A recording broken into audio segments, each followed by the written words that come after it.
Tell the truth.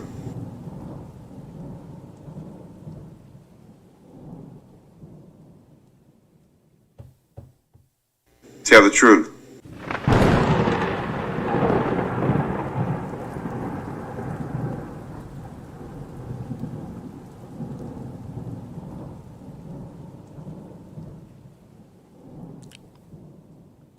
Ladies and gentlemen, welcome to the Information Man Show.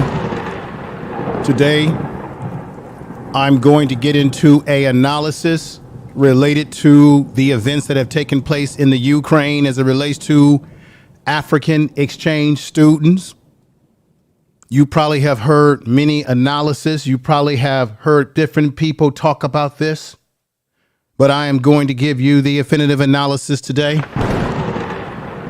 I'm going to break it down. I have some very juicy information to provide to you. You see, ladies and gentlemen, there is a lesson that you have to learn when you are black. No matter tribe you are, no matter where you live in the diaspora of the world, whether you're African, African-American, Caribbean, you are Afro-Latin, whatever you want to define yourself as, at the end of the day, in the global society, they will still see you as a Negro. They will still see you with racism. They will underestimate you, undervalue you, and marginalize you. And I don't know why we think that we've got a lot of friends in the world when we don't. What happened to their brothers and sisters that came from Africa to the Ukraine? This, as some would say, would be their Negro wake-up call. This is what black people in America have been talking about for years. This is what Brother Neely Fuller Jr. has been talking about. You do not understand white supremacy, which is racism, what it is and how it works. Everything else that you understand will only confuse you. Only confuse you. Black people need to be codified. Let this be a lesson that black folks need to be codified. We've got to stop cooling, bloodletting, bootlicking, for slavery. Let's begin the Information Man Show now.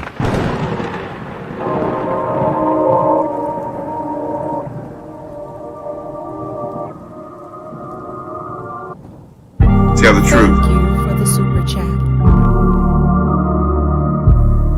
Tell the truth.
Tell the truth.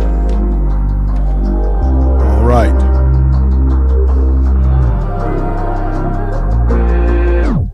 I don't mind if you don't listen that much, but some of y'all don't listen at all. The same shit they be pushing your buttons. Got a grown man having withdrawals. I don't mind if you don't listen that much, though I just mind what you say for the crowd. Cause some of y'all don't listen at all. Some of y'all don't answer that call. Realize the movie that I was watching, it's the end of the world. Illuminati is coming. Gather the boys and girls and watches it all unfurls. They clutching at all their pearls and no one asking for guidance. Stimulus check, won't you cash app that? I got niggas and they said that respect they black. Politicians and they said don't know how to act. That's why we sitting on the wrong track. Back to the long track. And it's okay to be rich. My mama always told me I was destined for greatness. But my mama also, she told me take care of the kids and everybody around the world that can't fight for it. So it's a Hakuna Matata, beast on the water. Pray to provider, please don't divide us. Keep that and try to face your intruder to be someone brighter. Yeah, I don't mind if you don't listen that much. Some of y'all don't listen. What's up, everybody? Please. What's up? What's up, everybody? Thank you. Tell the truth. Good to see everybody here.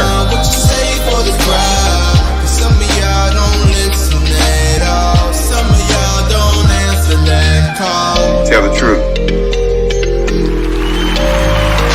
All right. What's up, everybody? Tell the truth. What's up, everybody? Welcome to the program. Let me give everybody a clap that's in the chat room right now. Thank you for your patience. Look, I had a chance to examine, after I did the video a week ago where I said, you know, could this be the gateway to World War III? And as you can see, Putin ain't playing around. I mean, just this week, they damn near could have started a meltdown in Ukraine, nuclear meltdown with their nuclear reactor, which could have put Europe back to the dark ages. OK, this man is not playing games.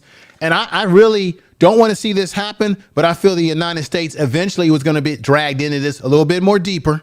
And Putin already feels that it's a World War III on him when they put those economic sanctions and embargoes and they're shutting down credit cards and they're shutting down this and that. And I warned you a week ago that you need to take heed to making sure you have some money, some cash on hand, making sure that because they can impact the electricity, the power. We already see that gas is going up high. Cyber attacks is legitimate. I know everybody loves this cryptocurrency.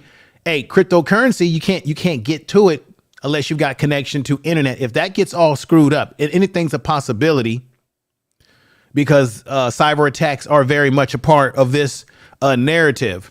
So I just want to bring that up as a reminder to people that think about the things you need if you can't get to your money through credit cards, bank cards. You need cash on hand. You need to maybe load up on some water, food supplies. I know I'm not trying to say the sky's falling out, but maybe we should be prepared in case the sky does fall out, because this thing to me is slowly escalating more and more. And this man doesn't seem to be letting up. He still seems to be warring it out. Let me just say this as well, ladies and gentlemen, all of you that are listening in the chat room, I appreciate you being here. I am going to shout people out as I get a chance. And I want to thank someone gave me a lovely super chat. That's my man, O'Shea Duke Jackson. What's up, brother? What's up there? Thank you for the Thank you for that super chat, brother. I appreciate you coming on over to the channel. I got to talk to you, brother, because I know you're in matter of fact, I'll be in contact with you. We got to do a one-to-one. I got to do a one-to-one interview with you. That's been long should have happened a long time ago, O'Shea, because you're living in Africa. You're doing great things over there. And I want to talk to you about this issue, but a lot more of what you're doing in Africa and some of the experiences that you're having over there, because this would happen to the Africans, the brothers and sisters in the continent, was in my estimate, a damn shame. They go over to a country. Now, let me just lay this out for you. These are the countries, and I'm going to give you some nice graphics here. Okay, let me just bear with me. Let me let you know what's going on here. So once again, you've got the Ukraine. This is the Ukrainian flag, and they're in battle, as we already know, with Russia. Okay, this is the Polish flag, and I know O'Shea Du Jackson, who just super chatted me, and thank you for that super chat, brother. Thank you for the super chat. He lived in Poland as a student. He was in medical school. And O'Shea, you talked about this, brother, that when you were over there, that there were times when you would walk the streets, you would go out at night, go to a restaurant, whatever you were doing. And there were times where you would hear Polish people, Polish men, say the N-word. I heard it on one of your videos when you were out and about vlogging. And you talked about that they've got some racial issues in Poland, and they're not big fans of black people, black men in particular. And that's the Polish flag. And this is why this is important, because a lot of the Africans from places like Nigeria, here's the Nigerian flag here. A lot of the racism that they were experiencing was not only from the Ukrainian military, those that were in the military, but when they were trying to get to the border to places like Poland, they were told to get back. We all grew up with that statement. If you're black, get back. If you're brown, stay around. If you're white, you're all right.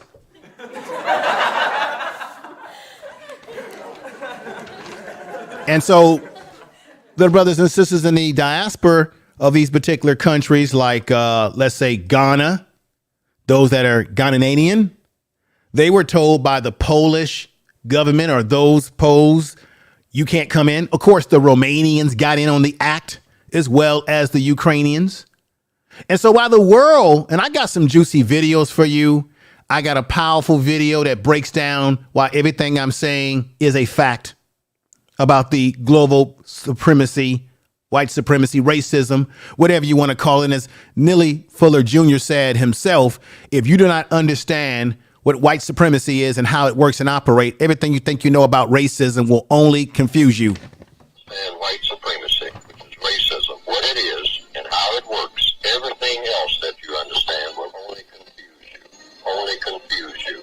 Only confuse you. Tell the truth. Right here is the Republic of Congo flag. They have students over there. They were affected by this. Believe it or not, you've got South Africa. They were affected by this situation as well. South Africa. Their government is not thrilled about this. Let's not forget the Kenya.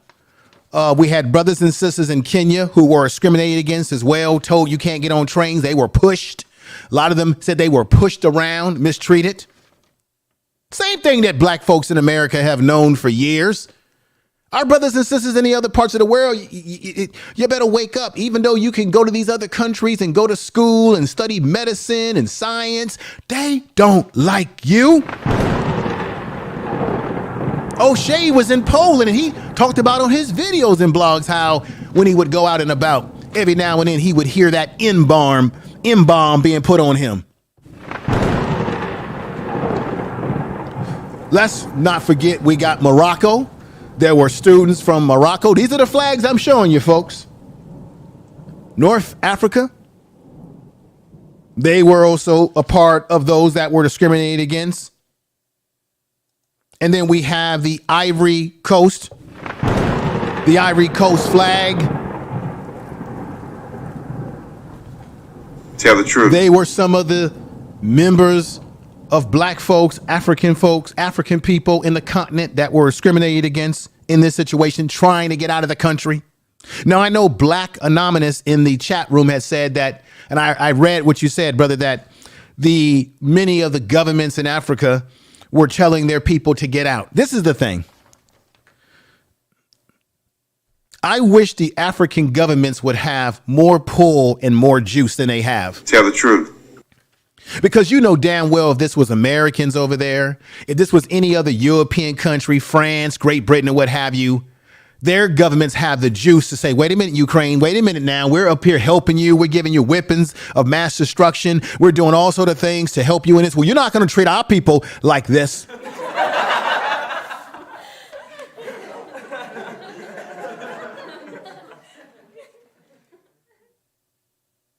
Let's just tell the truth and shame the devil.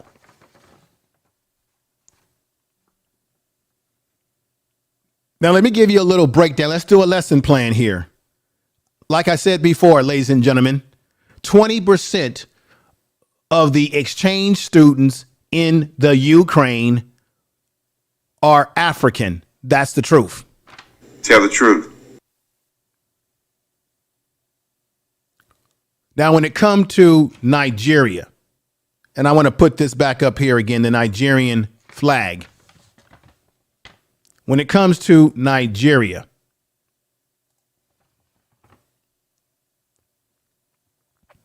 Nigerians make up about 4,000. Nigerians make up 4,000 of the exchange students out of all different African countries where you have brothers and sisters studying medicine, science, and what have you in their universities. Nigerians make up the largest number of 4,000 students. All in all, the brothers and sisters in the diaspora, Tell the truth. they were refused entry, as we've heard and we've seen on video, on buses, trains. They were refused entry at getting access to crossing the border. They were marginalized, underestimated, and treated poorly. And the lesson in this, and I'm going to say it again, there's a lesson to be learned. Let this be a lesson that black folks need to be codified. We've got to stop cooning, blood drinking, boot licking, and cornbread. You see,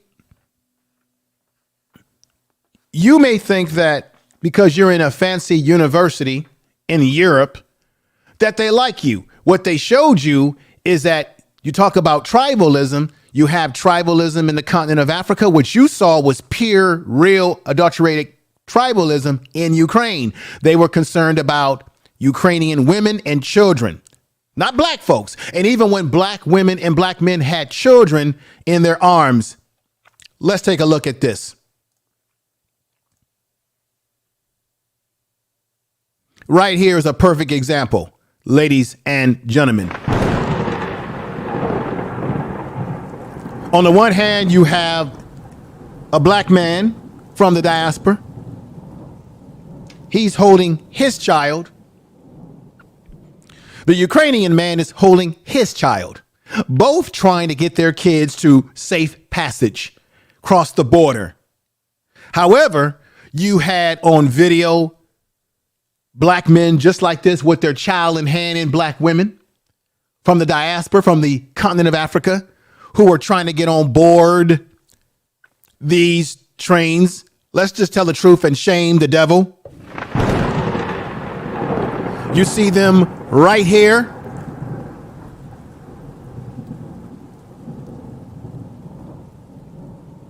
You see them right there trying to get on board the train, but the trains are not letting them get on board while they're sitting out there in the snow. And you had situations where you had black women, African women and black African men trying to get on board trains that were being pushed back and shoved. And you have them even being shoved with their kids in their hands, just like this.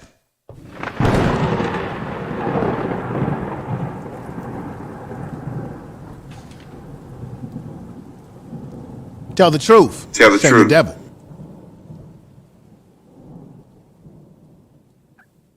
See, black people in America, we have long understood this lesson. And you see the brothers right here, they're left for debt. They're being mistreated. You have them walking again in the cold snow, trying to get out of the climate. They came over there as students. And I would imagine that they spent good money for their education in the Ukraine has benefited from the Africans, the brothers and sisters from the continent who have spent money going to school there. We know that they have been spending good money on these universities. You'll see the mistreatment of black men. We see a lot of bullshit on YouTube today where everybody's got something to say about black men. But these black men in the diaspora are going to school. They're not musty and dusty and crusty. They might look on there from appearance to look like they're musty, dusty, and crusty. I got that from O'Shea. Tell the truth. But these brothers are in the cold climate, trying to get out of a war situation, a war zone. White supremacy is global. Listen to this by my main man. I respect him. The main man himself, Neely Fuller Jr. Listen. Thing having to do with black people, the white supremacists are involved. I mean, that otherwise there would be no such thing as white supremacy. You know, if black people were just walking around, I mean, with nothing affecting them, you know, in economics, in education, in entertainment, any of the 9 areas of activity, labor, law, politics, religion, sex, war.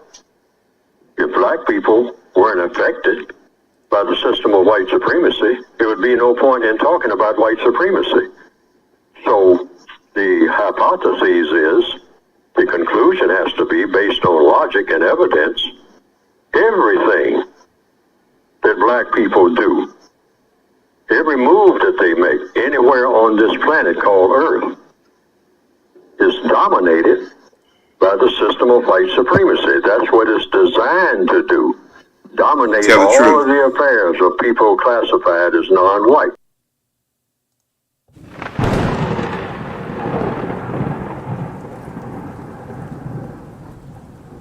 You hear what Brother Neely Fuller Jr. was saying. White supremacy is about impacting people who are non-white, impacting them and treating them as if they are not human. Now, I've done plenty of videos where I have talked about how in Atlanta, Georgia, that they see dogs as more important than they do black people, particularly black men in this particular situation.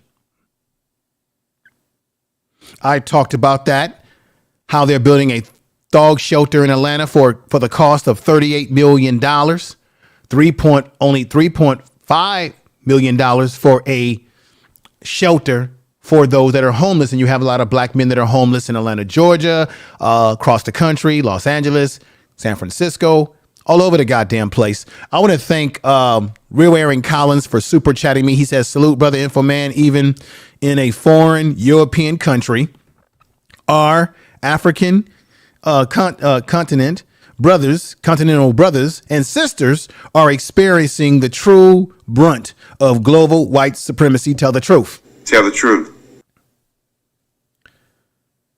These things are true. These things are facts.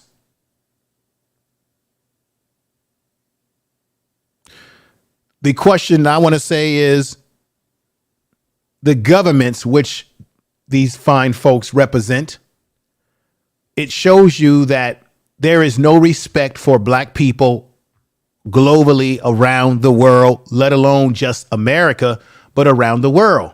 And I want to say this to my African brothers and sisters, and I mean no disrespect, but I got to tell the truth.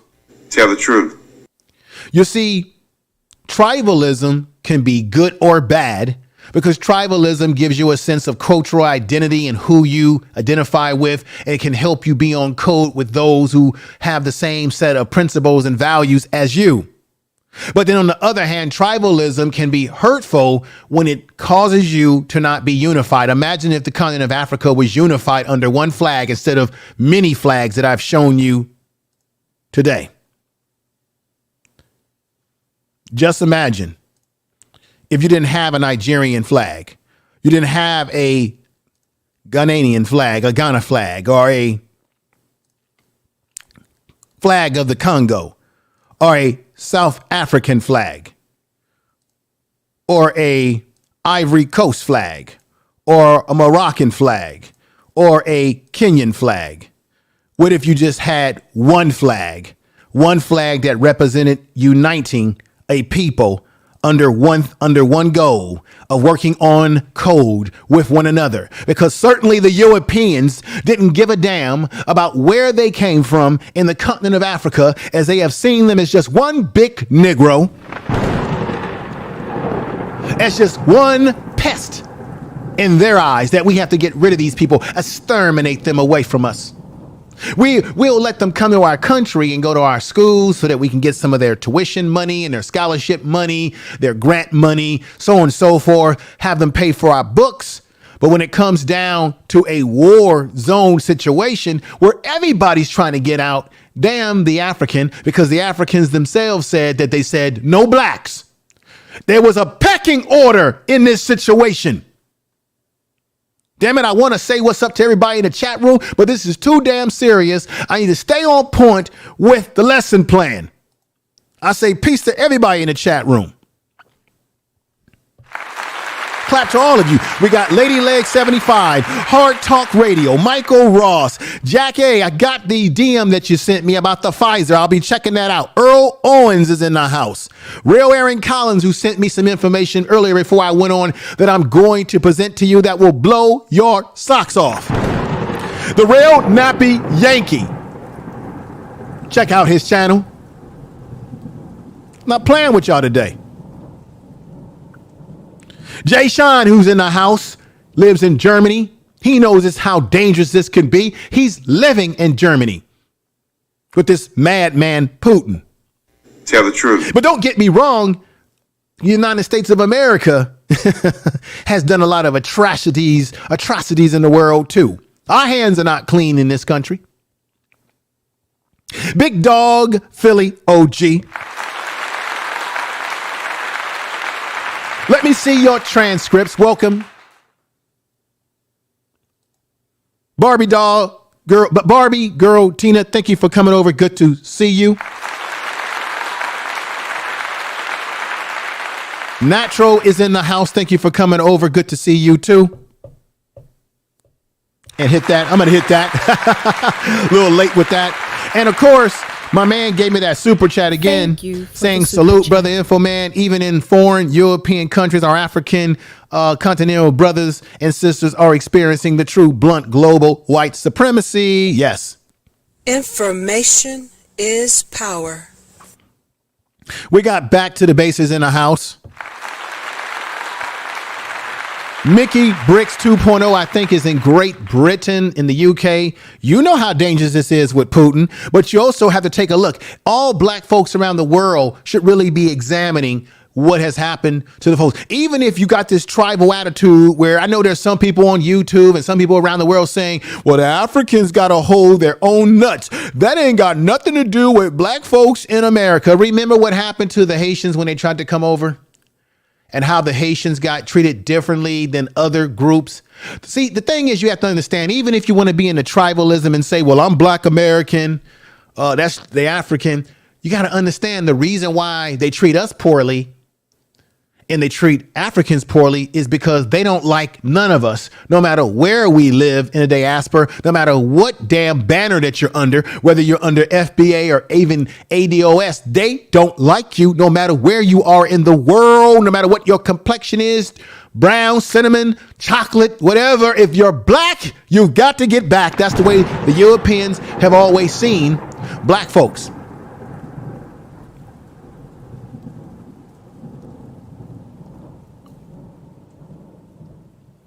Speaking with your girl, Marcella. What's going on, sister? Great to have you here. We got my man from Guy Nollywood is in the house. Thank you for being here, brother. I got to give you a clap. And I think Brother Keith gave me a super chat, which I really appreciate that. We got Black Anonymous in the house saying the African and Indian students represent a significant portion of the Ukrainian economics. Yes, I said it earlier, Black Anonymous. Africans make up 20% of the Ukrainian international students that come out of Africa, and Nigerians in particular, ladies and gentlemen. And please, while you are watching this video, share this video in your social media, whether it be Twitter, Facebook. I don't give a damn. You just make sure you share it. This needs to be heard.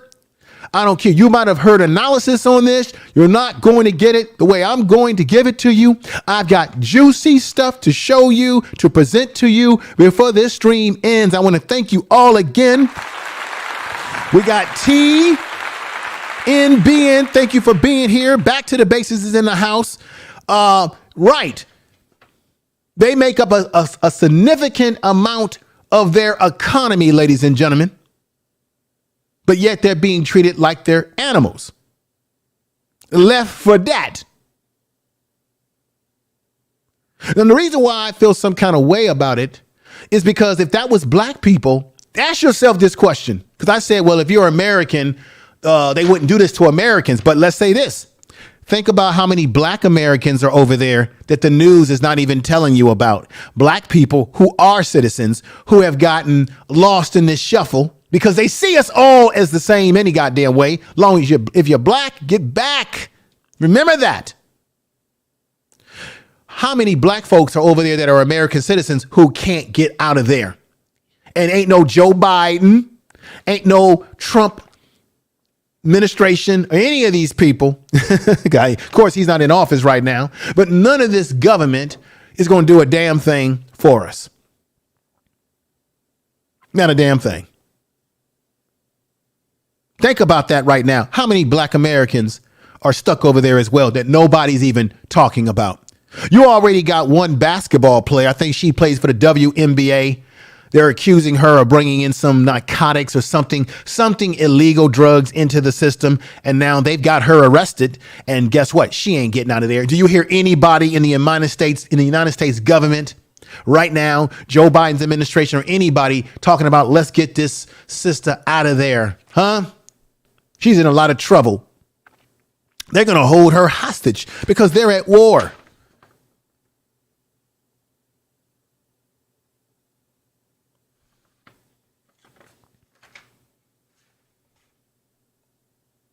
We got Brother Kendrick is in the house. Thank you for being here. And anybody and we got the House of X Entertainment is in here. And let me just do something real quick before I move on. I'm going to be on their channel next week. Let me put this up on the screen here. I will be on the House of Entertainment next Saturday, March the 12th. They have a fun channel. They interview a lot of people over there. And so they invited me to be a guest. And I graciously said, yeah, I'll be a guest. And that's the House of Entertainment, presenting live exclusive interviews, information man, content creator, political news, YouTube, knowledge, Saturday, March 12th, 2022, 8 p.m. Eastern time. And of course, you can basically break that down to where you live in the world as well. Now we've got Let Me See Your Transcripts, who has given me a lovely super chat. Thank you. Thank you for the She super says, chat. let's not forget about African Americans who are in Russia. I spoke about that. School, work, or military. United States Representative Sheila Jackson Lee is calling for her release.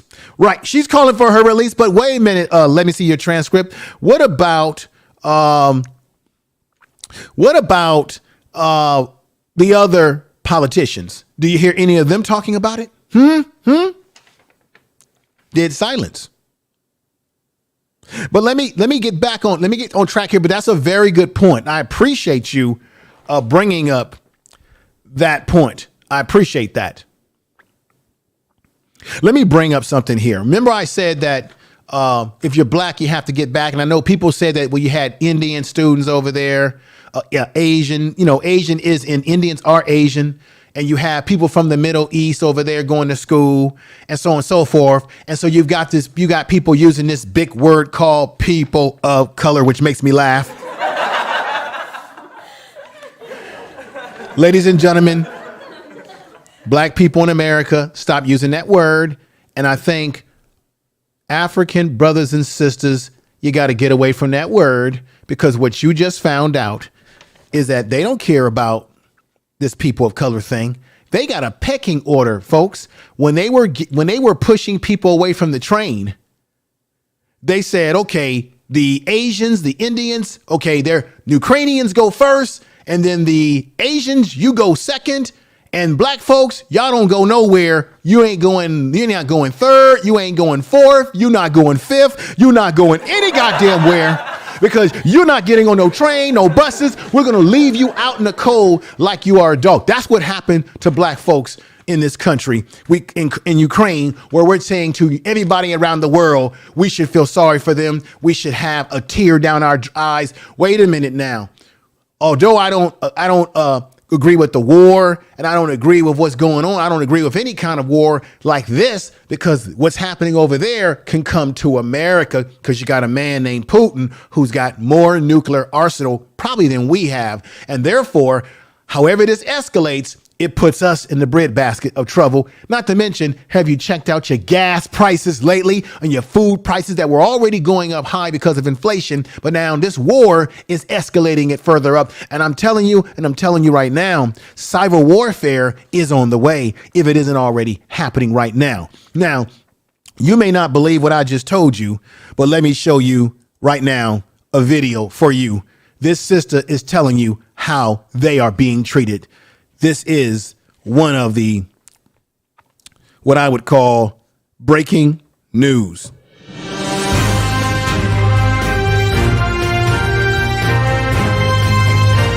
Information is power. Mostly they would consider white people first, Indian people, Arabic people, before black people. As long as you're black, no one likes you. I remember they punched a certain black guy, a policeman in Ukraine, punched a certain black guy for nothing. He was shocked for nothing. Yes, so like I said earlier on, they consider white people before considering black people. Yes. Did you hear what she just said? They are considering white people before considering black people. If you're Indian, Asian, if you are from the Middle East, you get on the bus, but the white folks come first. That's white supremacy. If you're black, as I said before, you must get back.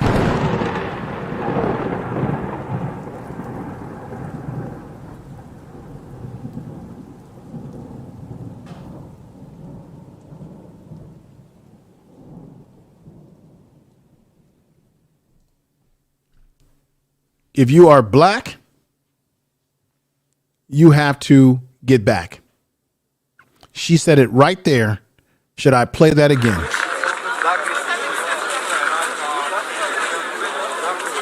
Mostly they would consider white people first, Indian people, Arabic people, before black people.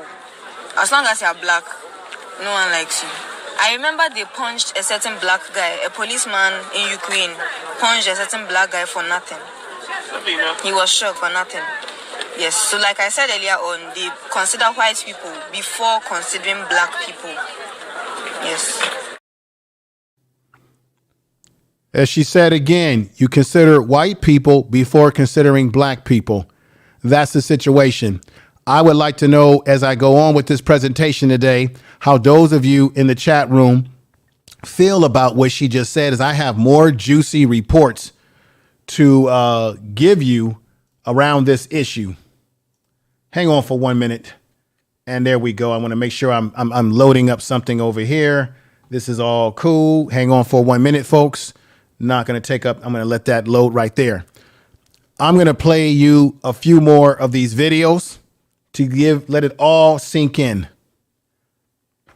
Can anybody that tells you that white supremacy does not exist? Now, when I say white supremacy, I'm not saying that Europeans or white people are supreme to us, Part of white supremacy is that they believe that they are supreme to us. Therefore, they want to be on top like king of the mountain. And therefore, when they think that they are in charge and that they are the king of the mountain, then they will mistreat people who actually have the ability to maybe overtake them. So they must keep pressure on you and discredit you. And what you saw with what you're noticing with in Ukraine is that it is their form of tribalism, where if you are a Ukrainian female, you have a child, you get on the bus. I get it. Women and children should go on the bus first. Women and children. But however, you had African women who had children, who have families, and they're being pushed and shoved away.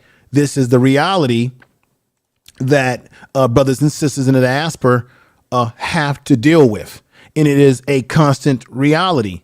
But I think it is a wake-up call, because a lot of times we have black folks in the diaspora of the world who go to these schools and they get around white folks and they feel like they accept me, they love me. And one of our biggest problems is that we're too busy trying to get the larger society, in particular, in this case, white people, to love us. We want them to accept us and love us, when we should be keeping it real with ourselves and just say we live in a world that is globally racist and different people are treated differently. Black folks globally around the world, outside of even America, are not treated very well.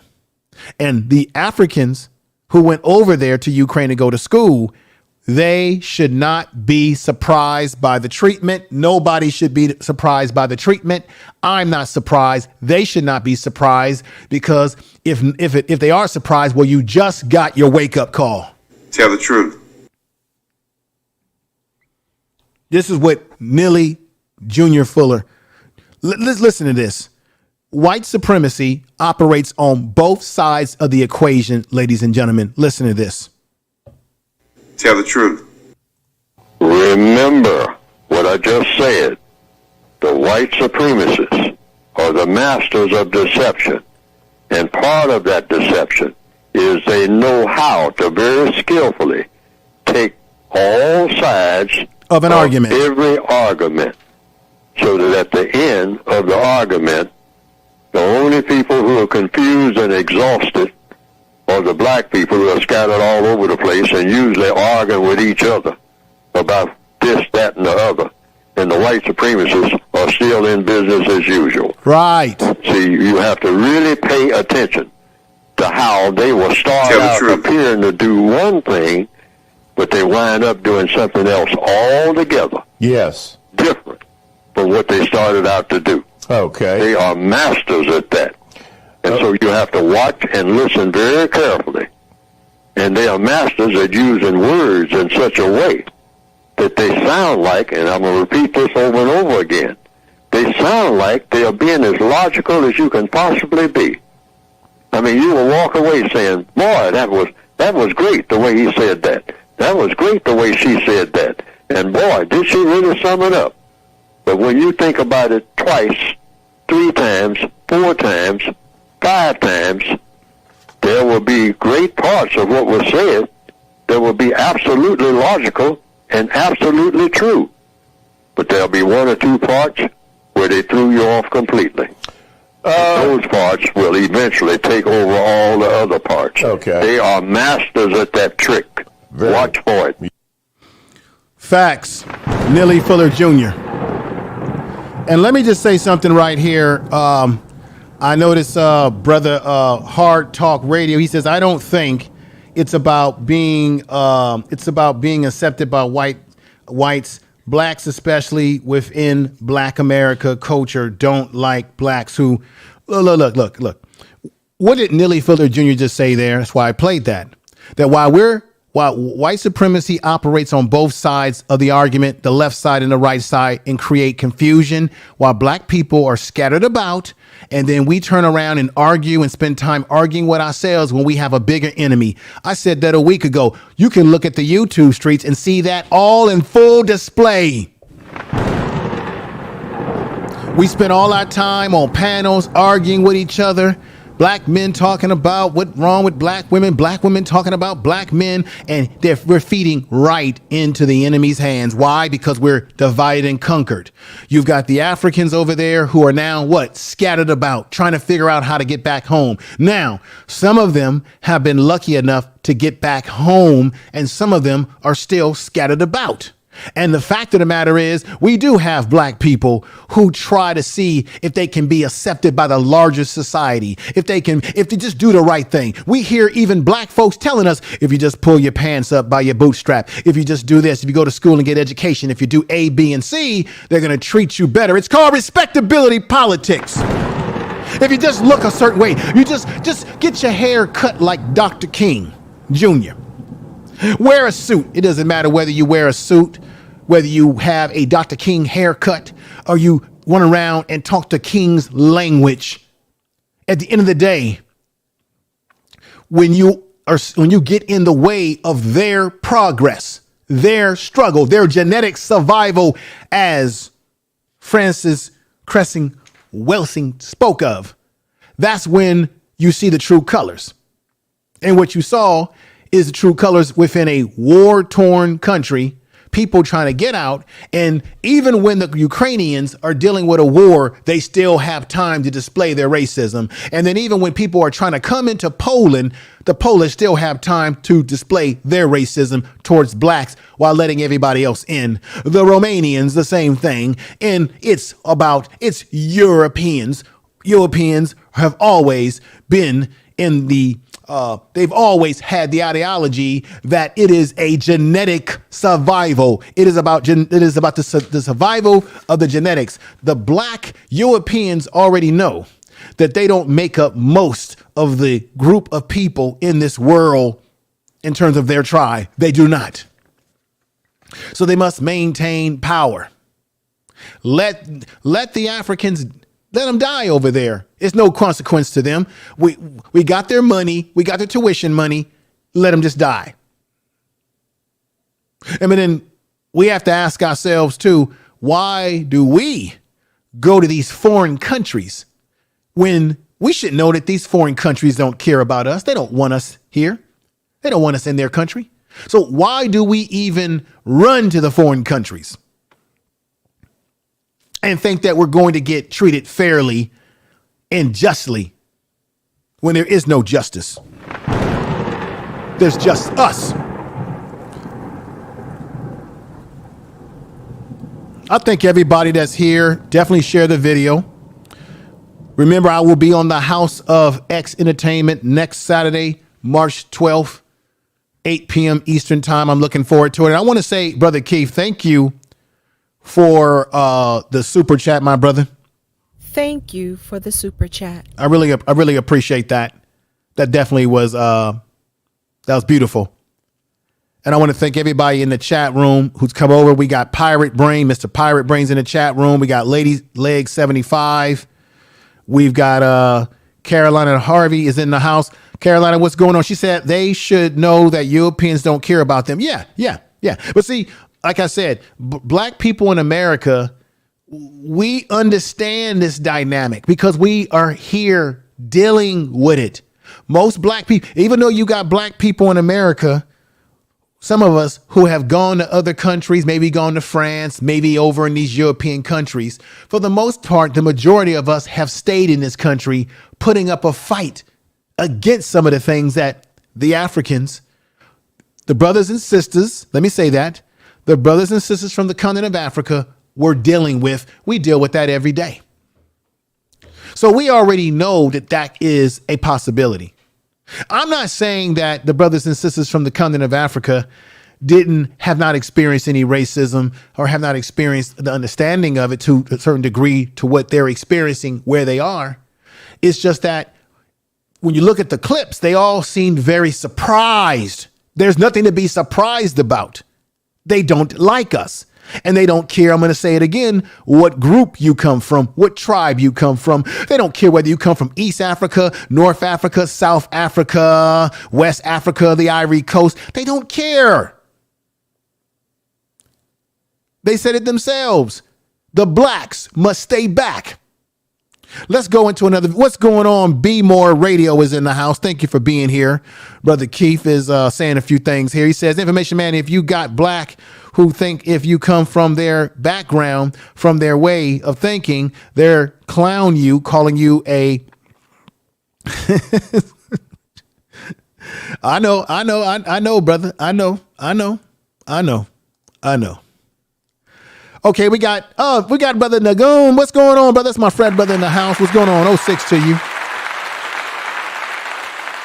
Nagoon 11 says, RY, yes, they were talking that level of madness. RY is in the house. Thank you for being here. Thank you. We've got Hard Talk Radio. The black community is we are divided. And I don't know why we are divided, because we've got bigger fish to fry. We bring this divide to YouTube, and we get on YouTube and we argue with each other. I know I've been in some of these arguments and I'm not happy about it. And I don't want to be, I'm sick of it. I've been in some of these debates and a lot of times I'm in a position where I'm trying to defend black men in particular and black people in particular that are doing the right things against people who stereotype us as not doing anything right. We are divided, and we bring that division to YouTube, and we get up on these panels and we argue with each other, and then we call it content. That's not content. That's telephone talk. YouTube doesn't even consider it as content. Why can't we stop talking about each other and do real content about things that are going on, and stop talking about each other in a negative way? You see, all of us on YouTube who get on panels, those that do, not all, and we argue with each other. Guess what? If you were over there in Ukraine right now and you were trying to get out of Ukraine, guess what they would tell you? You're black, get back. They wouldn't care about your arguments that you've been having on your panel. They would just say, the blacks, as the young lady said, the blacks, you must stay back. Let's play another video shall we? Oh, Reliable, thank you for being here. Thank you all for being here. Let me read what this brother is saying here. This is brother Akadaka. I never can say the brother's name right, but he's got that beautiful DJ avatar. He says, unfortunately, some Africans too naive about the savage and the devilish ways they learn the hard way. Yeah. I think it's a wake up call for those particular black folks that were in Ukraine. It was a wake up call for them. And of course, the governments in Africa are not happy about what happened to their people. But this is the question.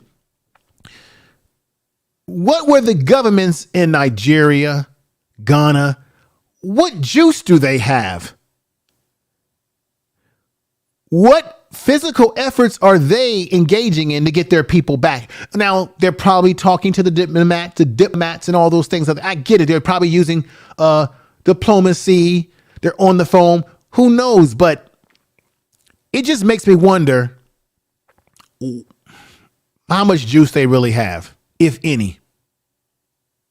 Let me play this video for you. If anybody wants to say, oh, you're talking hate info, you're talking hate and divide. Here's another example. This is a black woman, an African woman, who's talking about how they play this racial divide over there at those Ukraine borders, and the Ukrainian army has participated in this, as well as I said before, the Polish, and as well as the Romanian. And I'm going to tell you also, too, you do have a level of Nazism and racism in the Ukraine. I'm going to show you some pictures that's going to blow your socks off in just a moment. But let's listen to this right now. Let's listen to this right now, what I have.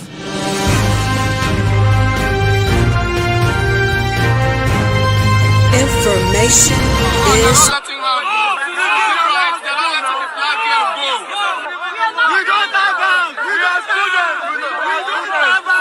these people left without taking the blacks. None of the blacks.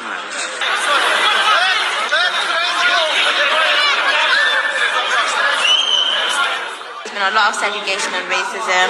It seems like there's a hierarchy of Ukrainians first, Indians second, Africans last. So there has been a lot of segregation in that sense. And then amongst the communities trying to flee Ukraine, there's been a lot of violence. Ваньо, я тобі зараз скажу, хто я. Привіт! Я зараз цей телефон. These are the black community here. They are not allowing any black people to enter inside the gates. We are all here. It's only Ukrainians that they are allowing in. Even the ones with... It's a damn shame. You are listening to Information Man. Please make sure to subscribe to his channel. It's a damn shame.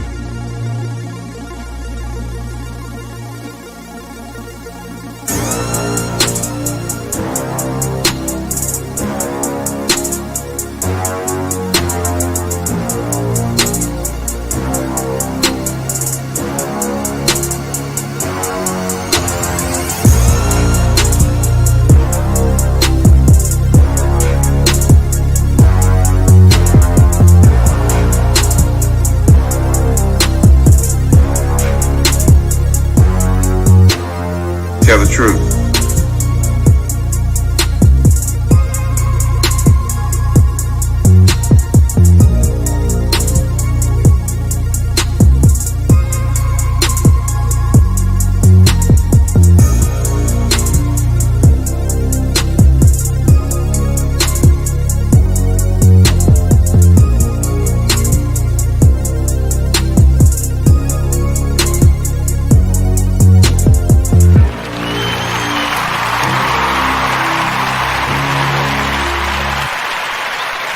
All right, folks. This is it's a damn shame. As I said before, everything about the situation that's happening over there is a shame. Tell the truth. And once again, it makes me feel indifferent about the situation in Ukraine because you see the racism that's going on. They are they're letting everybody get out easily, but they won't let the black people get out. And you heard the young lady say that once again, in the pecking order, it's the white folks first, then the Indians, the Arabs, and black people last, if at all, get back. I've said that before. It's a get back scenario. You got to get back. Tell the truth. And if any of us from America were over there, they wouldn't look at us and say, oh, they're American. Let's let the black Americans get on board. No, they're going to treat us just the same as them. They see us all the same, no matter what tribe, what neighborhood, what place we come from. That's something that we have to understand, especially when we get on these panels arguing and bickering with one another. And the African students that are over there studying, I said again, they had a wake up call. Let's see another video. Let's see another video. I want to say peace to Victoria. Victory begins in the garden. We got A Lady 747. Thank you for coming over. We got Kendra G is in the house saying right. Keith saying right. What's going on? I gotta get Keith. I gotta get with Tim Black. And I will be I'm gonna get in contact with him. I gotta get Tim Black on this program so that we can chop it up. You guys are gonna love Tim Black. He's got a big channel. What's going on? This is my Fred brother Nagone, and I appreciate you coming over, brother 11 Nagone 11. We got Barbie, a girl Tina saying I feel a pit in my stomach that could be my father or my uncles. Yeah, it could be any of us. What if, like I said, what if you had Americans? Wait a minute. Let me stop myself. You do have Americans over there, and I wonder how many of them have struggled to get back home, if they're even home. And you haven't heard anybody in the Biden administration talking about it. Yes, you have Sheila Jackson Lee talking about what's happening to those in the diaspora, the Africans, right? But I bet you've got black people who are, once again, they don't care where you come from. If you're black, and you got to get back. And sometimes you got to laugh to keep from crying, folks. You damn near have to laugh to keep from crying. And thank you for the super chat. I appreciate Barbie girl, Tina. Thank you for the super chat. Thank you for the super chat. I appreciate that. Today we got, appreciate the super chat. Thank you. Just thank you again. I got to give you a clap. Lady Leg 75 says, I heard there are some melanated people who want to fight for the Ukraine. Yes, I am going to bring that up in just a moment. Hang on, Lady Leg 75. Please hang on. Don't spill the beans. Because I got the beans for you. Oh, yes. I got the beans for you on that one. That one is really going to make me scratch my head and say, wait a minute, if you're being treated like this, why would you? Oops, I don't want to spill the beans. We got X1 Green Ranger saying FBA all day. Foundational Black Americans. It all comes out in the end is in the house here saying facts, the real truth. Tell the truth. Let me just say this to you. And I said this before. I believe that black people in America have a right to reparations. There's a debt that should be paid to us. And there is a lineage for those of us who have ancestors who were on those plantations, who were on those cotton plantations, who were whipped. Those of us who have that ancestry, this country does have a debt to us because the Caribbeans who have CARICOM, they're fighting for their reparations from Great Britain. You don't see black people in America saying, we want a piece of that claim, or telling them to separate themselves from us. You have brothers and sisters in Africa, like South Africa, who are saying, hey, we want our land back. Our land was stolen by these African, these European invaders, these occupiers, right? We're talking about in South Africa, right? They go to South African flag right there. We're talking about South Africa, right? And they're fighting to get their land back. They're fighting for reparations. Do you see black people in America who have lineage to America getting involved in that particular situation and telling South Africans what they don't need to do and what they, no. I have no business as a black man in America trying to tell other black folks in the world about their reparations claim and telling them don't separate themselves or identify themselves for who they are.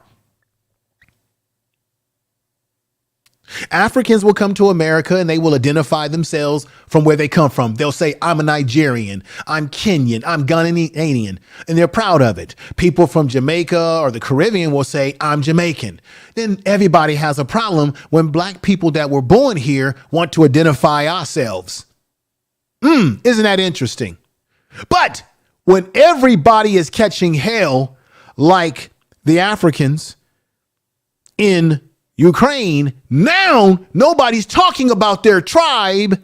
Everybody is saying black people. They're treating the black people. That's what black people in America have been trying to tell you, that we deal with the same thing, that we don't see ourselves as just a separate tribe. We do identify that all black folks in the world are catching hell. Pan-Africanism, where do you think that came from? It was black folks in America who came up with that concept. It's black people in America who love to wear the kente cloth and love to come up with things to celebrate African heritage. So this idea that we don't like anything that's African is wrong. We got black folks that are some of your biggest economic benefactors with buying the African statues, buying the African clothing. Black folks who travel to Ghana, travel across seas to try to be connected to their African roots because we're trying to figure out who we are and where we come from.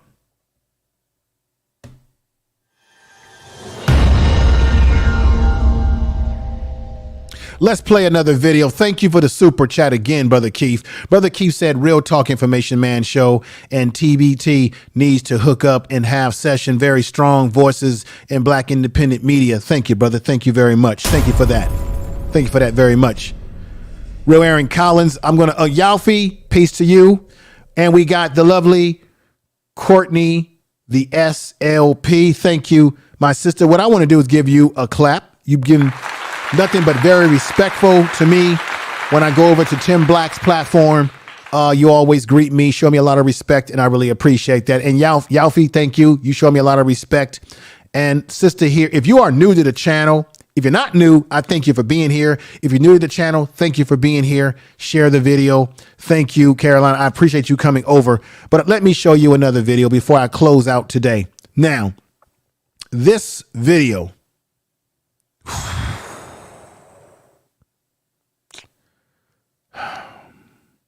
I'm going to say it again. most of the brothers and sisters from the continent that are in the Ukraine that were trying to get over out of that war zone, they're not calling themselves by their tribes. They're not saying Nigerians only. They're not saying, well, they're treating the Nigerians poorly. They're saying they're treating all of them poorly, and they're all saying black. You see? Now, wouldn't that be amazing if the continent of Africa would look at this situation in Ukraine and say, you know what? Why are we identifying ourselves by these tribes when we know when we go to other places in the world, they see us as black and not these tribal names or tribal land names? Why don't we figure out a way to unify ourselves? Remember, Gaddafi was trying to unify Africa under one world African currency. And then all of a sudden, the United States government, along with other of its cronies, went up into Libya and got Gaddafi out and caused a coup. United States has been known to do these sort of things. All you got to do is read the book by John Perkins, Economic Hitman. Shall you? Economic Hitman tells you all you need to know. Let's go into another video before we get close to conclusion. And here we go.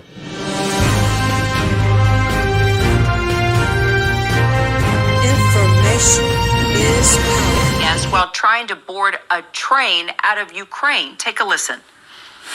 They even told us, like, we are going to give you guns and you're going to fight for Ukraine. I said, hi. We're going to fight for Ukraine? We are not Ukrainian. We are black.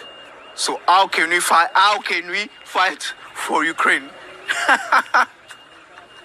If we fight for Ukraine, we are going to die first because we are black. When they will see, oh, look at those black people. I think they are from they are from NATO. So we have to kill them first. So how could they think that way? Come on. Ukraine. Wow. Our ABC News' Marcus Moore with us now for more outside that train station in Poland. Marcus, I mean, here we are in the middle of a humanitarian crisis. People are still finding a way to dehumanize others, specifically others in need.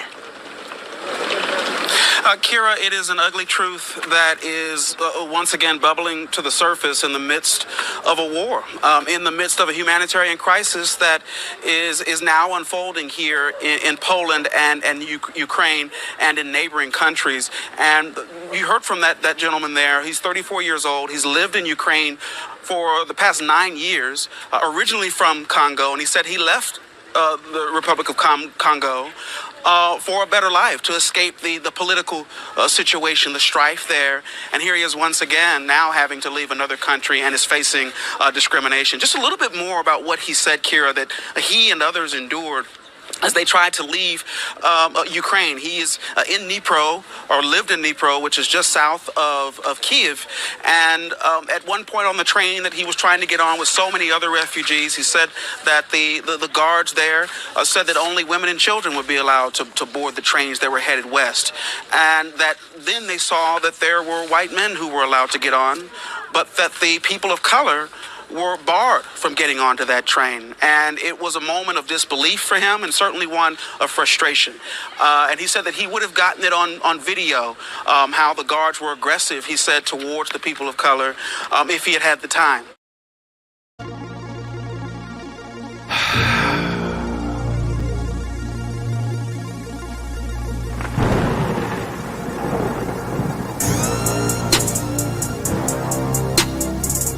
Information is power.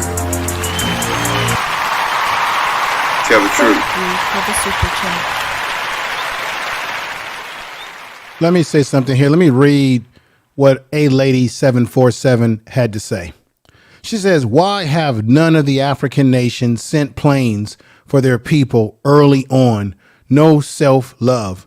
Now, Black Anonymous had said earlier in the chat room that some of the African governments were warning their people to get out in advance. I don't know how true, or he said he probably found an article talking about that. And I think what you're saying is a good point, because we know that there are certain governments that will send rescue teams in to get their people. But this is the thing. This is the question I must ask everybody in the chat room. And let's do a vote right now. If there were a lot, let's say there were black Americans over there in large numbers, like brothers and sisters from the continent, and I'm sure there are black Americans over there. Do you think that the United States government would go way out of their way to get black folks out of the Ukraine, just the way they got all those Afghanis out of Afghanistan and bringing them over here to America and gonna give them a nice $1 billion package to get themselves settled in this country? If you believe that they would go out of their way to rescue black folks, if you do not believe that they would rescue black folks in large numbers over there, put a 1 in the chat room if you do not believe. If you're not sure, put a 2. Let's take a vote right now while the music is playing.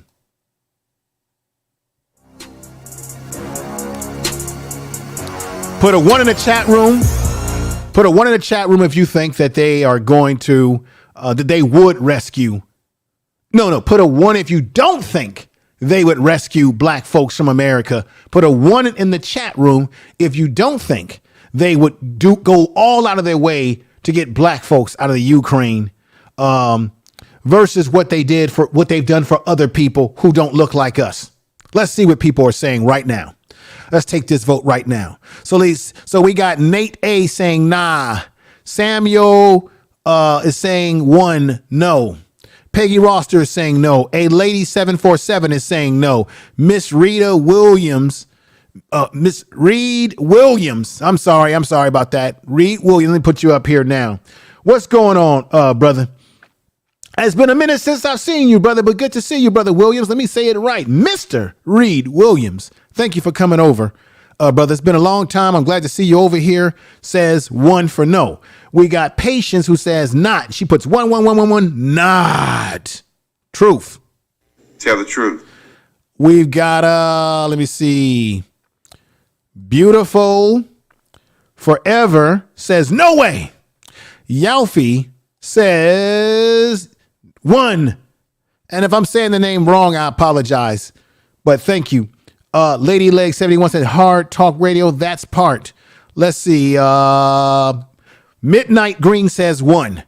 Keith, again, thank you for those super chats. Keith says 1. Back to the Basics says 1. Mr. Pirate Brain says 1. Black Anonymous says this. I didn't have an article. I have the Nigerian. Okay.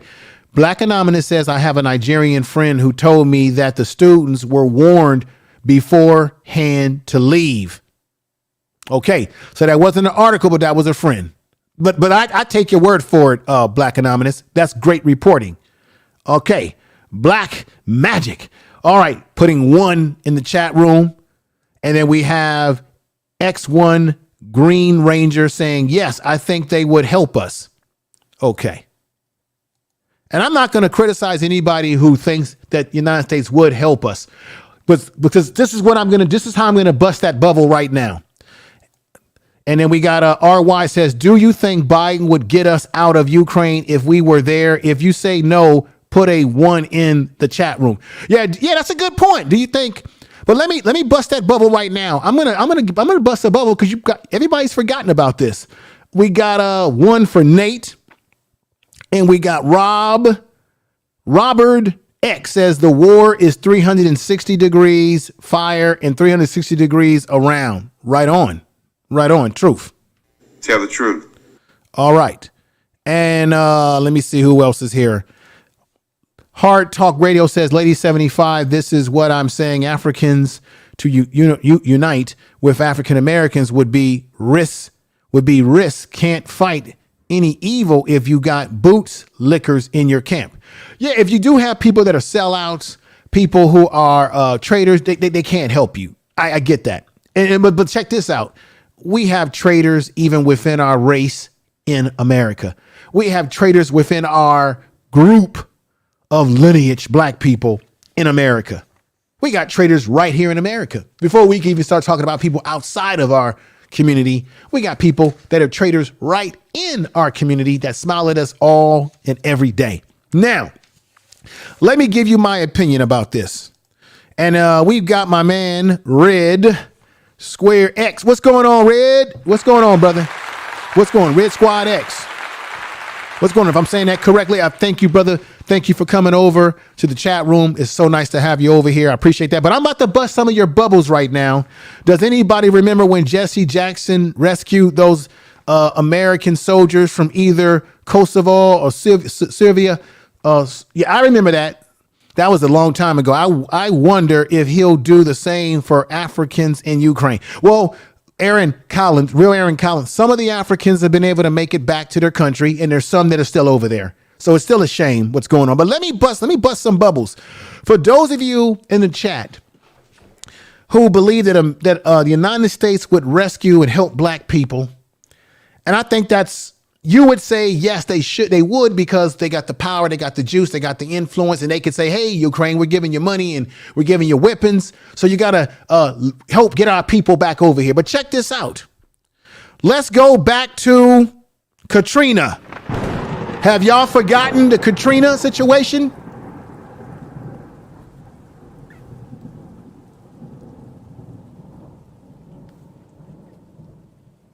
What happened in Katrina, everybody? You had a storm. The levees broke. And some people think that the levees were broken purposely to get the land that black people were on. What happened? You had the president, George Walker Bush. Black people were languishing in the hot sun, dying in the Superdome, dying out there in the streets. And they wouldn't let black people that were in New Orleans go into the neighboring towns just the way they treat the Africans in Ukraine, where they won't let them get to the border. Black people in America who are citizens of this country. We pay taxes. Our people built this country. Our people have fought, and black men have fought in every goddamn war this country's had, from the Revolutionary War to the Ruta to the Tuta.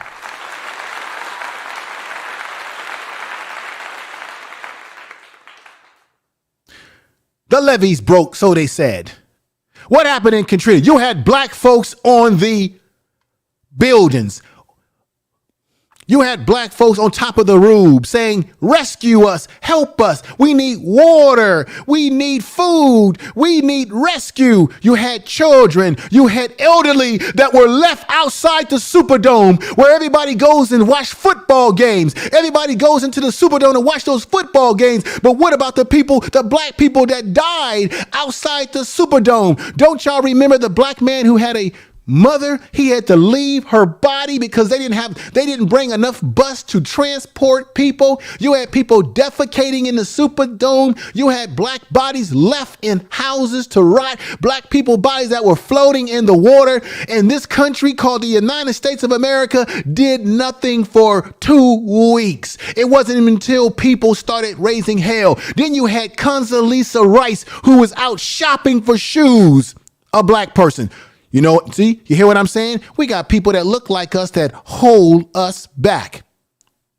This country did nothing for black folks in Katrina. And then they dispersed black people all across the country in places like Houston and Texas and all over the place. And then they did what? They never rebuilt the Fifth Ward. They realized, there's oil under the ground. There's riches under the ground. We got rid of the Negroes, Negro removal. We don't want them to come back. We're going to take the land. We're going to do urban renewal, which is Negro removal. They used Katrina as a perfect excuse to get black folks out. Then you had the other neighboring town called Greta. I think it was called Greta, Louisiana, where you had them white men and them sheriffs with guns in their hand when black people were trying to cross the bridge and they wouldn't let them over. So dismiss me with that bullshit that America would do something for black folks. Wait, they didn't even do anything for black folks that were in a horrible situation here in America because of a storm that they didn't cause.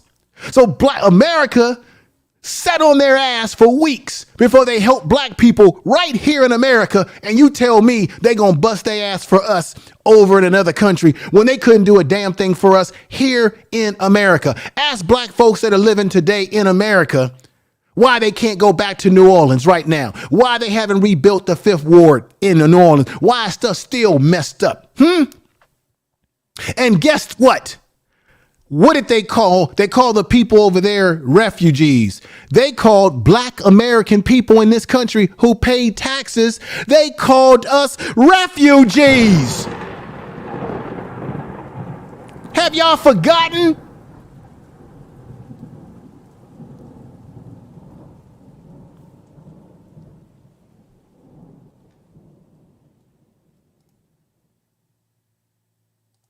We live in a country today where the new strategy, if you're white and you're a police officer, this Brent Hankins, he got off. Matter of fact, none of those officers, none of those monsters got charged for the shooting of Breonna Taylor. So you say, how is America going to treat black folks? Well, they don't even treat us well when we've been slain by police. He did what that's the new strategy, folks. You get up on court and you give them your white tears and you cry, just like Kyle Rittenhouse.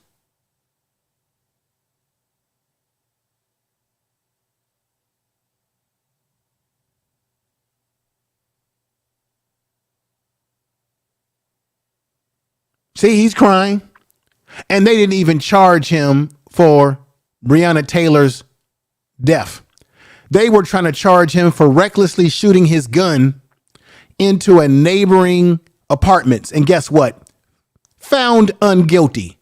All three officers never charged for Breonna Taylor's death. But yet they gave Kenneth Walker, her boyfriend, a lot of hell. He had to go to court. Matter of fact, they arrested him. He had to lawyer up. So in America, white police officers can get away with taking our lives with no charges. So all the charges that came at this Brent Hankerson, or whatever the hell his name is, had nothing to do with what he did to Breonna Taylor. So Breonna Taylor is no longer here with us. Her life was taken away, and this country didn't give a damn about her life.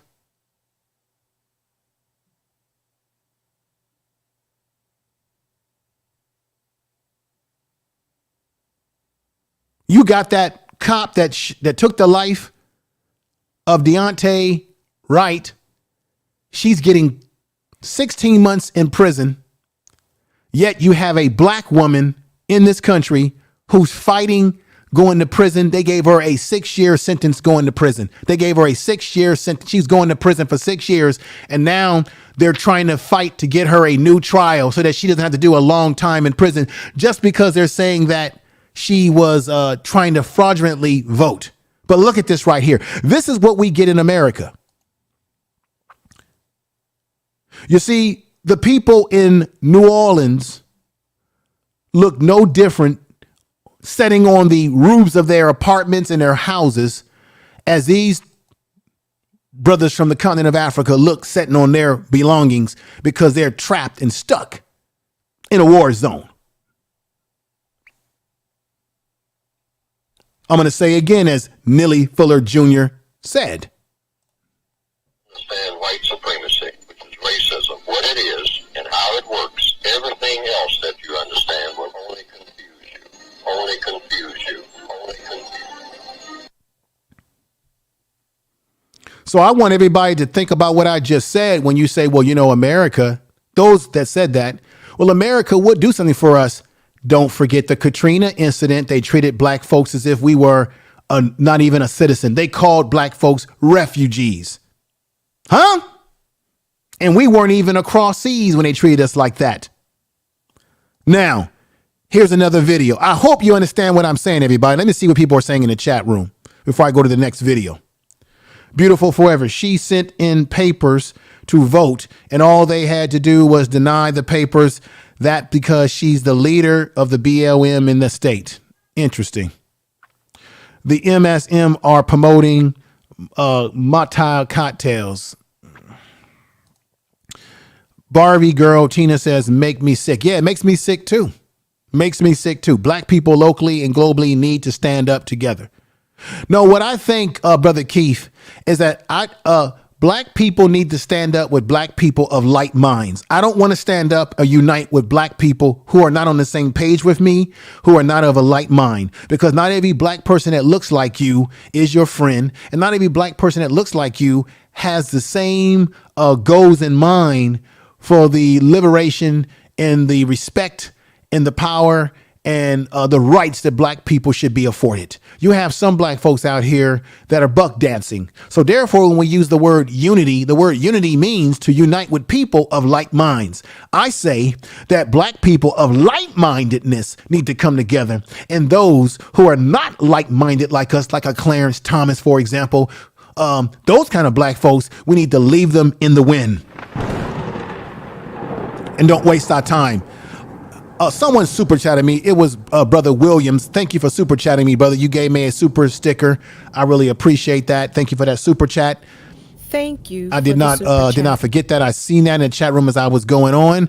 And we've got Keeper 116. Thank you for coming over and joining us. We got 111 people.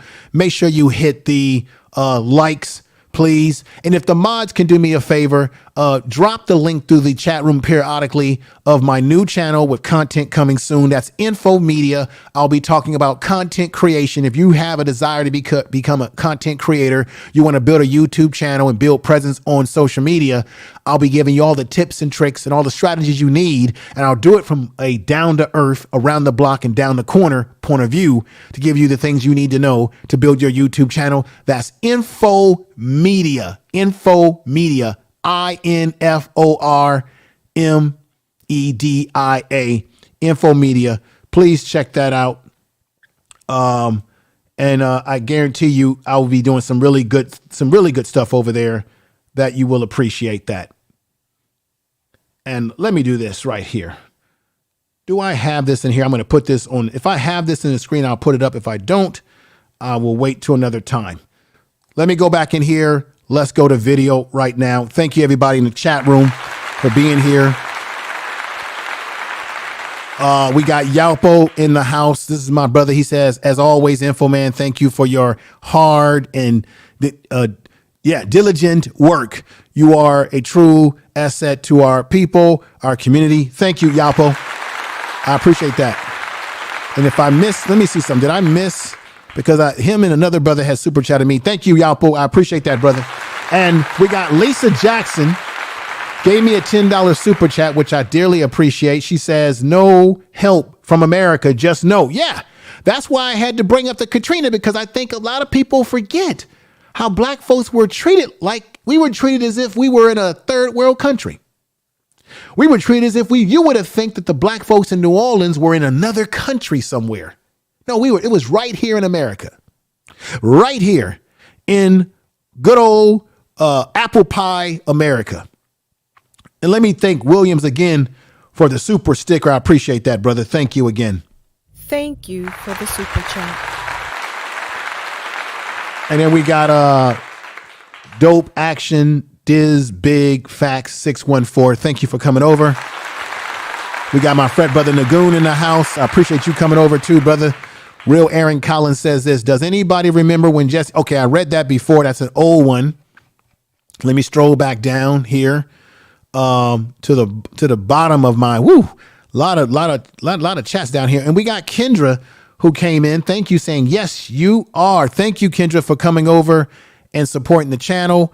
And we've got Courtney, the SLP is in the house. Now let's go to the next video right now. I've got another video for you here. We're going to get ready to go. This is the one I want you to see. Here we go.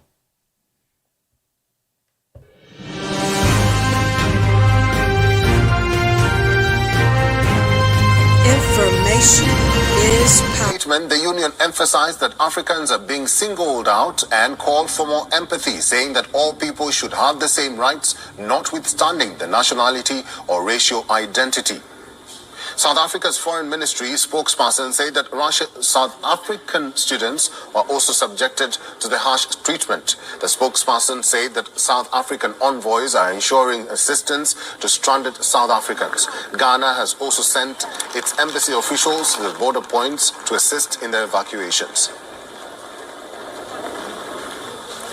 Some of my friends are still there and I'm very worried. I text them to know how they're doing, if they have food or water, because right now the stores are closed. Yeah, so and the attacks are getting worse. Very, very worse. And hopefully they get out of Ukraine safe and no harm comes upon them. Poland's ambassador to Nigeria dismissed the claims of mistreatment. She said that invalid documents have been accepted and COVID restrictions have been lifted so that equal treatment is meted out to all people. There it is again, ladies and gentlemen. Tell the truth. You are listening to Information Man. Please make sure to subscribe to his channel. Tell the truth.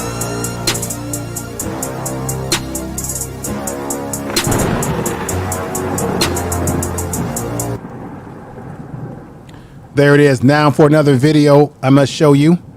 Here, this one is disturbing. Remember I kept saying that they kept saying the blacks have to stay back. And these are brothers and sisters from the continent. And they are identifying themselves as what? The black people. We were told we're black and we must stay back.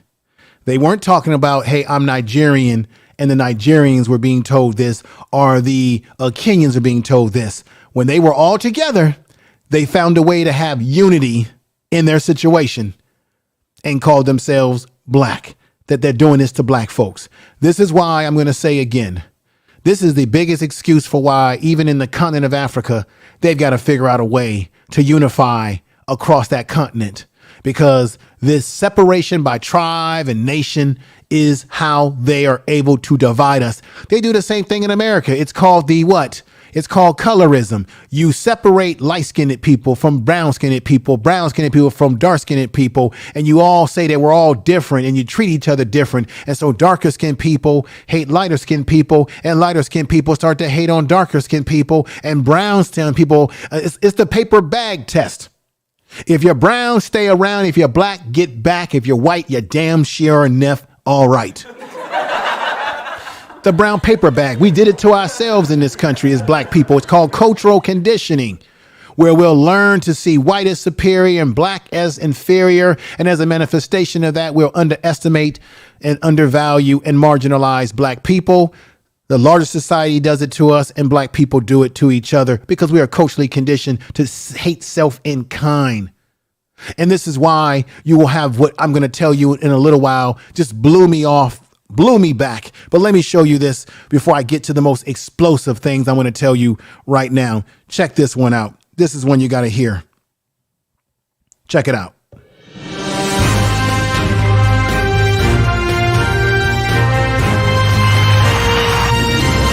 Information is 10,000 grievance. And after paying the 10,000 grievance, you walk about 8 miles. 8 hours to the border, which is very stressful. Yeah, of course.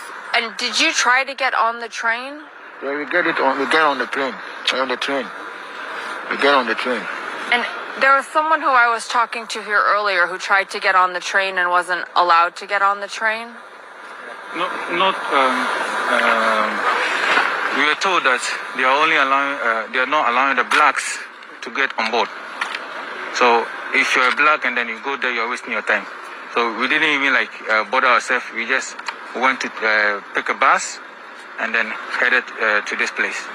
Yeah, because usually there were black people that were already there that were turning around, looking for the borders and other routes, because they stood there for a long time and they were not getting on the train because they were stopping them. So they were warning us not to even try to go there because they will not allow us. That is why we didn't go for the train and try to find another route. And how does that make you feel to hear things like that? I don't know. It's just, it feels unfair, actually. It feels unfair, and for us, it just feels like we don't have a choice. We just want to get out, so we kind of try to find another way possible. We don't usually waste more time, because the more time we wait, we don't know what's going to happen. Things keep getting worse every day. And we get a lot of complaints. For example, don't go to this border because you might not go. They might not let you in. Don't go here. So you get confused. You don't even know where to go to get across the border. So we just chose this place just to try, because we have to try something. If you keep listening, don't go to this border. Don't take this train. So we might not just move at all. So it's very frustrating, actually. Yeah, I'm sure it is. Well, I hope you make it across, and I hope you really make it home safely. All right, folks, you notice that they're out in the cold. They've got blankets on. They use the word black just as we would use the word black in America. Check this out. I didn't see anything different about those brothers and sisters, or those brothers from Africa that were sitting out there in the cold wondering where they're going to go next. I didn't see any difference between that and black people during Katrina that were sitting outside the Superdome, that were sitting out there in wheelchairs with blankets over, dying. I didn't see any difference between them out there like that than black people in America that were on top of those roofs during Katrina saying, help me. I didn't see any difference between what's happening to them being told you can't get on this train than black people during Katrina who were not able to get into that town called Greta. I think it was Greta, where they had armed sheriffs telling black folks, we ain't letting you come into our county. This was in Louisiana, not in another country. So we have to be able to understand and use critical thinking skills and see the parallels between what's happening to them and what has happened to black people in America before we start jumping to this conclusion that, well, black people in America, this war ain't got nothing to do with you. If Putin decides to go nuclear, this war has everything to do with black folks for this reason. We won't be alive. If he shoots a nuclear missile, we shoot nuclear missiles. As I said last week, it's called mutual destruction. You push your button, I push my button, boom, we're all gone. There won't be no YouTube for none of us. There won't be no nothing. It'll be the planet of the roaches, as I said a week ago. If they do cyber warfare against our infrastructure, we're going to be in trouble.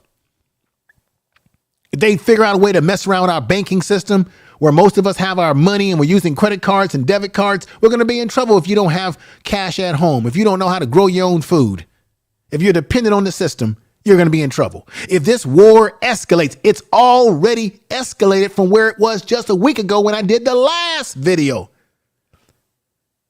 And you got people telling you on YouTube, this ain't going to do it, black folks. Yeah, it do, because there's probably black people from America over there who are also having a hard time, or had a hard time getting over here because they got lumped in with the brothers and sisters from Africa because they see us all the same. They see you as just one big N word.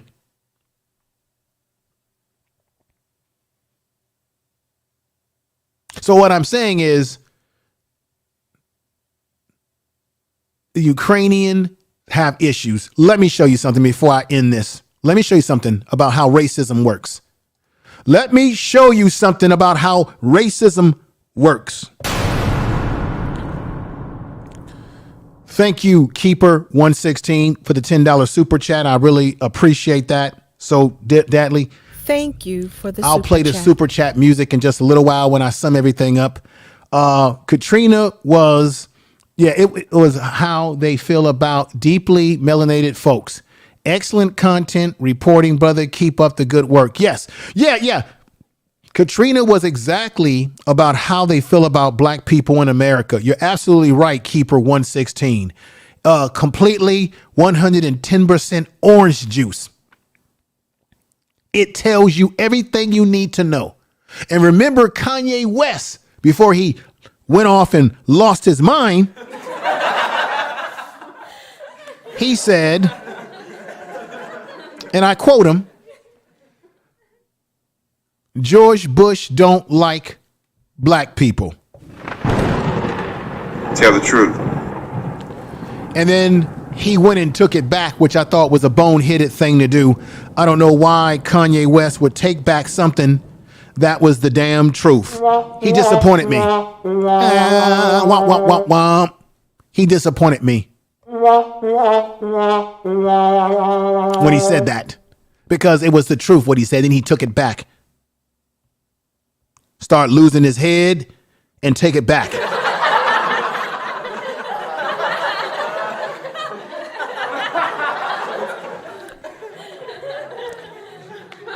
Kenda G says, yep, he got on CNN and said that. Yes, and you got to laugh to keep from crying.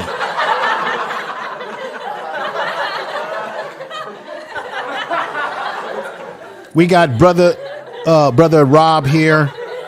He's an educator in Chicago. Brother Rob, I'm going to tell you right now why I see you in the chat room. Next week, because I had to do this video instead of the video I really wanted to do because of the circumstances, I'm doing the video about what black men are doing now, what positive things that black men are doing right now, because on YouTube, you got a lot of BS running around. A lot of BS being spit out of people's mouths, and they don't know what the hell they're talking about. So you are a teacher. You work in the trenches out there in Chicago. I need you on what I'm going to do is I'm going to send people links and have each brother come up on the panel with me, just me and that brother, and tell me exactly what you're doing in your community. And then as that brother drops down from the panel, I bring another black man up, and that black man talks to you about what he's doing in a community from an organizational level to an individual level. So we're going to dispel all the BS that black men ain't doing nothing. I'm not going to spend my time talking about what we've done in the past. I'm going to present what black men are doing now. Because the black men that you say out there ain't doing nothing, that's impregnating black women, that ain't doing the right thing, that's only 17% of black men, where you got 83% of black men that are doing the goddamn right thing. 83%. I think Lil Big Nate talks about this. I said this last week ago. 52% of black men are not married or have children.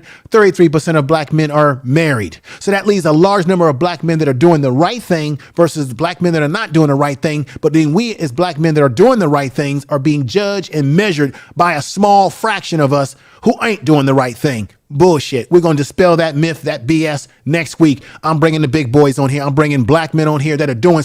I'm not bringing black men on the panel who are not doing anything productive.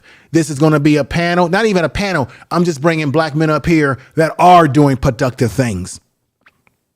George Macomb, if you hear me, if you're out there, I'm calling on you, brother. Q Butter, if you're out there, I'm calling on you, brother. And then I got a few people I'm going to pull up that know me personally who are doing the goddamn work next week. So, Rob, around this particular time, brother, pencil your time in to be on this show, to come up and present to people what you're doing in Chicago as a educator.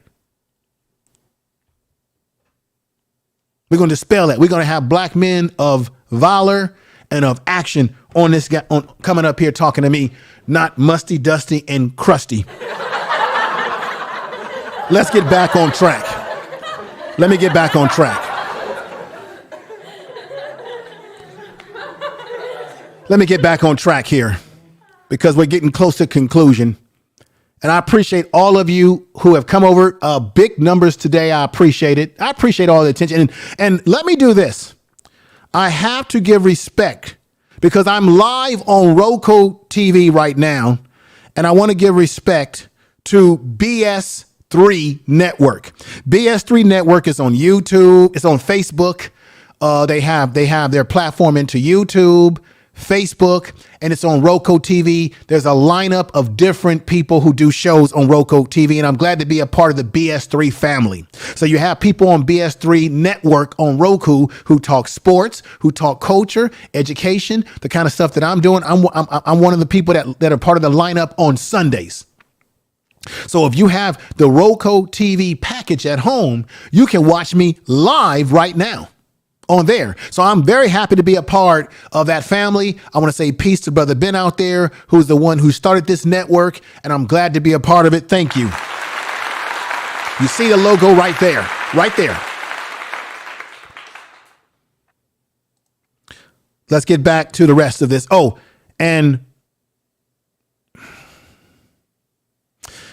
you know, this is probably a little off topic here, but this is what I wanted to present when I talked about Breonna Taylor. A jury on Thursday acquitted Brent Hankerson of all three counts of felony wanted endangerment in the botched raid that left Breonna Taylor dead.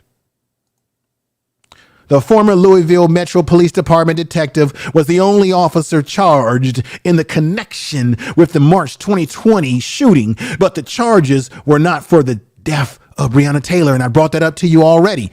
See, this is what I'm talking about. This is what we deal with in America. Hankerson, who got off for shooting into a dwelling, is 45 years old. He was tried for firing bullets through Taylor's window, sliding glass doors that went into a neighboring apartment where 3 people were present, and they didn't even charge him for that, or let alone for Breonna Taylor's situation, for her death, for what they did to her. And then they tried to give Kenneth Walker, her boyfriend, who was defending her. He thought it was intruders, and this is it's BS. Tell the truth. All right, let's get into this. Now, woo!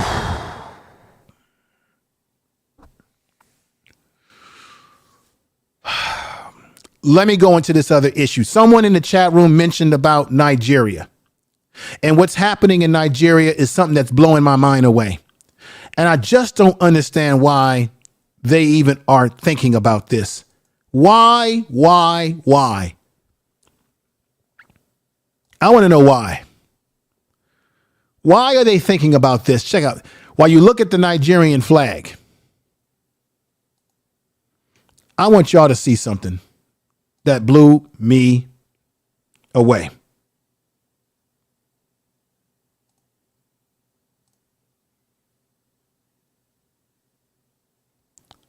Ladies and gentlemen, I want you to read this with me. I want you to look at the glass of your cell phone, your computer, whatever you're using, very closely.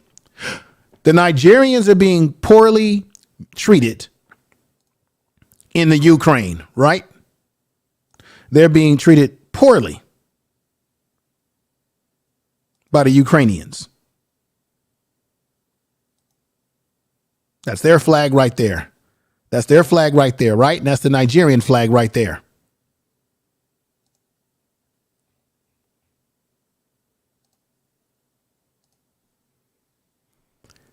Read this with me. Nigerians react as Ukraine ambassador explains why Nigerians volunteer fighters must pay $1,000 for ticket visas. So you got Nigerians, even though their brethren are being racially profiled and they were struggling to get out of the country and probably are still struggling. Not all of them are out of that country. Some of them are probably still over there struggling to get out. And you say, what is the African government, Nigeria in particular, doing for their people? How in the hell? Tell me how this makes any damn sense. Tell me, please, look at my face. Tell me how this makes any sense that the Nigerian government and Nigerians who have because the Ukrainians only want Nigerians who have military experience, not farmers, not gardeners, but they only want Nigerians who have military experience to come over there and fight for them when they have shown racism. Even their own military has shown racism towards them. Let me show you something else that's going to blow you away. And then I've got one last video that will put a crescendo on everything that I've said today. It will put a complete crescendo. This is what you've got going on. Wait a minute now. Wait a minute. This is what you got going on. Look at this picture good. Look at this picture good. Look at this picture good. Tell the truth. Tell the truth. These are Ukrainian military personnel. They've got the Ku Klux Klan flag. They're putting up the Heil Hitler symbolism with the hands up. Look at the picture. Look at the picture. I told you I was going to give you the definitive analysis. Tell the truth. I told you.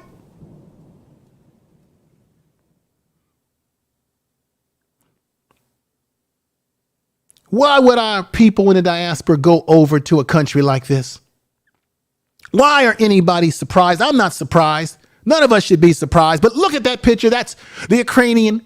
These are some members of the Ukrainian army. Certainly it's not all members, but it's some members of the Ukrainian military. Tell the truth. Look at that picture. And ask yourself, why are Nigerians even considering this? Nigerians react as Ukrainian ambassadors explain why Nigerian volunteer fighters must pay $1,000 for tickets and visas. Why the hell would you want to pay for anything, let alone visas or tickets, to go over there to fight for a country that is not your country and fight for a country where your own people were sent over there as exchange students by 4,000 Nigerians who go over there as exchange students who are probably paying good money in tuition, good money in books, that is pouring into the economy of Ukraine. And when they're trying to leave and get on trains, they're being pushed back. They're being saying, if you're black, get back.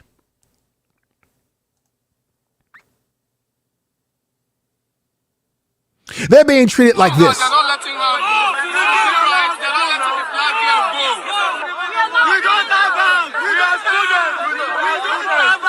These people left without taking the blacks. None of the blacks.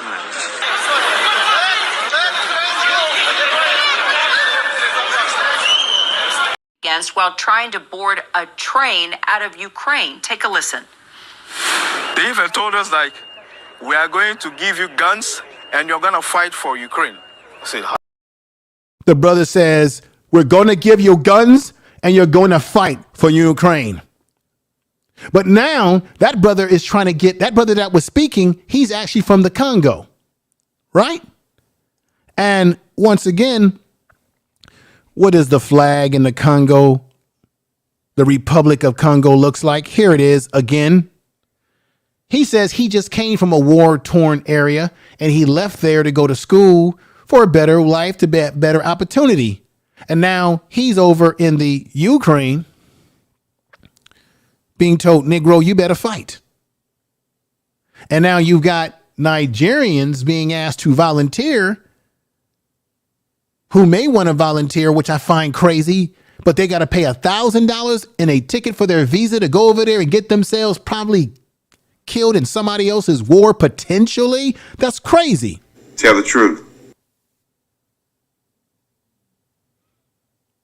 And you got a country where you got people like this in the military who are some of the ones that did not allow them to get to the border. And you got the Polish involved. And I said the Romanians involved. And then check this picture out right here. I told you I was going to give it to you. Tell the truth. Boom. All that Nazism symbolism right there. Now, these are some of the racial groups. These are some of the paramilitary. These are the groups, the Nazi type groups in the Ukraine. These are the Nazi type groups in the Ukraine. And you see the same flag right here.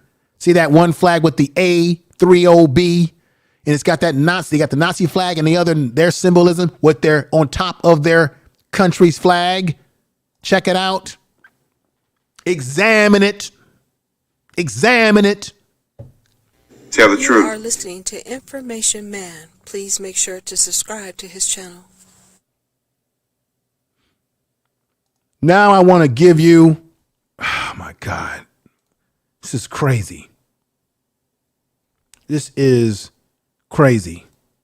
Thing having to do with black people, the white supremacists are involved. I mean, otherwise there would be no such thing as white supremacy. You know, if black people were just walking around, I mean, with nothing affecting them, you know, in economics, in education, in entertainment, any of the 9 areas of activity. I want y'all to read this with me. Look at your screen very carefully. This is once again reinforcing the report about Nigerians volunteering to go over there and fight with the Ukrainians, although their people were treated poorly trying to get out of the war zone. I want to say peace and respect to Real Aaron Collins because he had sent me a video. I think it was Kid Organic that talked about this, but I did some research myself. And check this out. The news of the report announcement of the Ukrainian ambassador in Nigeria that the Nigerians who are volunteering. Do you hear me, ladies and gentlemen? Do you hear me? You hear the words coming out of my mouth?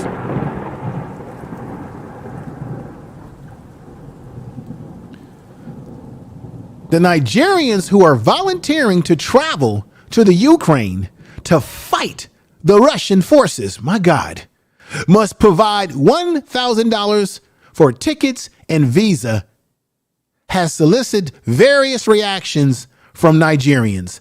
I'm going to say this, and I'm going to say this for a definitive fact. I don't think any Nigerians personally should get involved. You don't see the United States you don't see the United States military here in America with their boots on the ground. So why would Nigeria put their boots on the ground on top of the fact that their people were treated poorly? Nigerians were treated poorly. Nigerian men and women that are students. That is the truth. Information is power. Do you understand what I've just talked?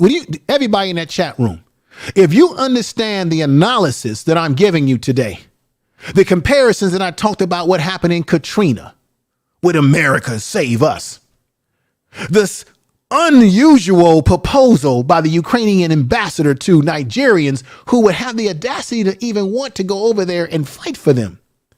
Everything that I've said today, if you understand where I'm coming from, if you're getting it, if this is enlightening to you, put a 1 in the chat room right now. And I appreciate you all being here.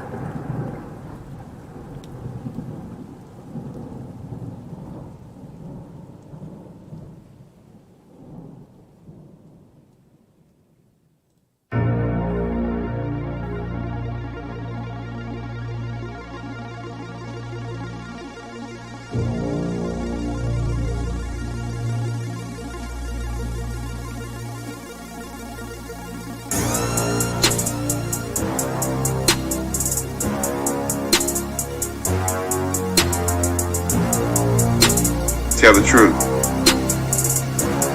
Tell the truth.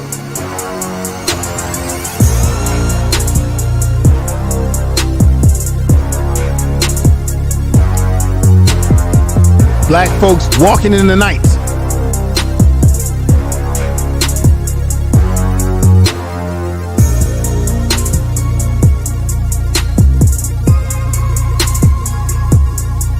Tell the truth. You are listening to Information Man. Please make sure to subscribe to this channel.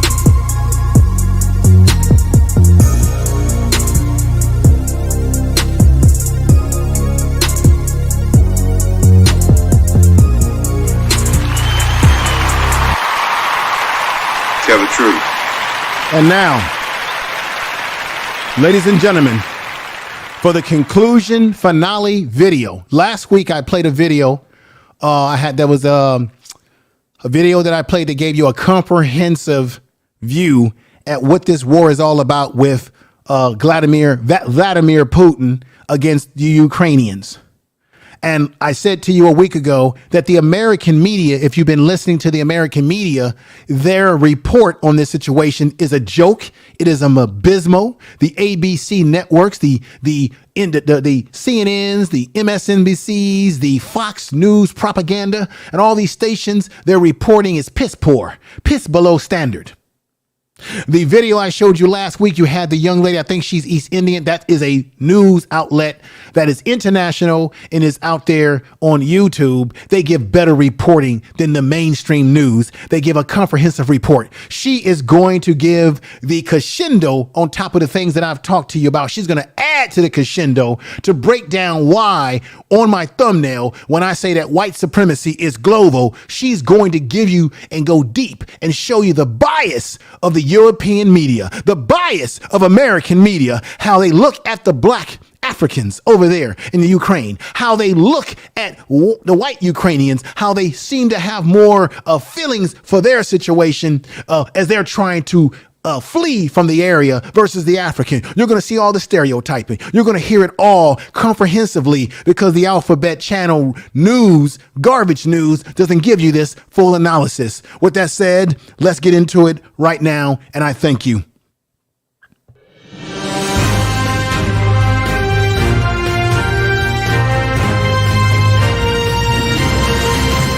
Information.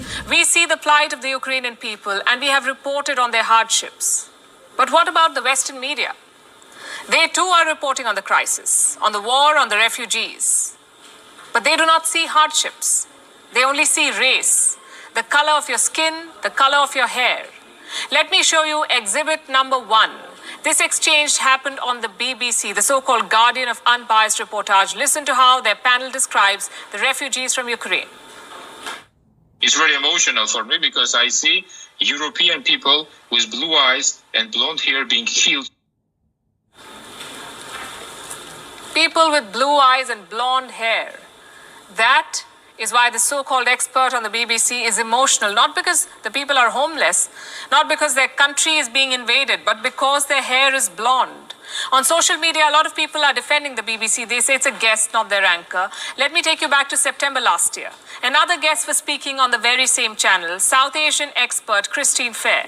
She called out Pakistan's links with the Taliban. Do you remember what the BBC presenter did? She shut her down. She said it was violating the channel's unbiased coverage. So exposing terror links is a violation. Blatant racism and white supremacy is fine. Gold standard indeed. Now for exhibit number 2, NBC News from the US. Listen to this. These are not refugees from Syria. These are Christians, they're white, they're very similar. Very similar to us. How so? Because the Syrian refugees are Muslims, their skin is darker, their hair is not blonde. So Europe does not want them. And remember, this is not being said at some white supremacy cult. This is happening on live television. Exhibit number 3, CBS News, another American broadcaster. Their reporter is appalled by the war, not because there is death and destruction, but because it is happening in Europe. Like Iraq or Afghanistan, this is a relatively civilized, relatively European city where you wouldn't expect that or hope that it's going to happen.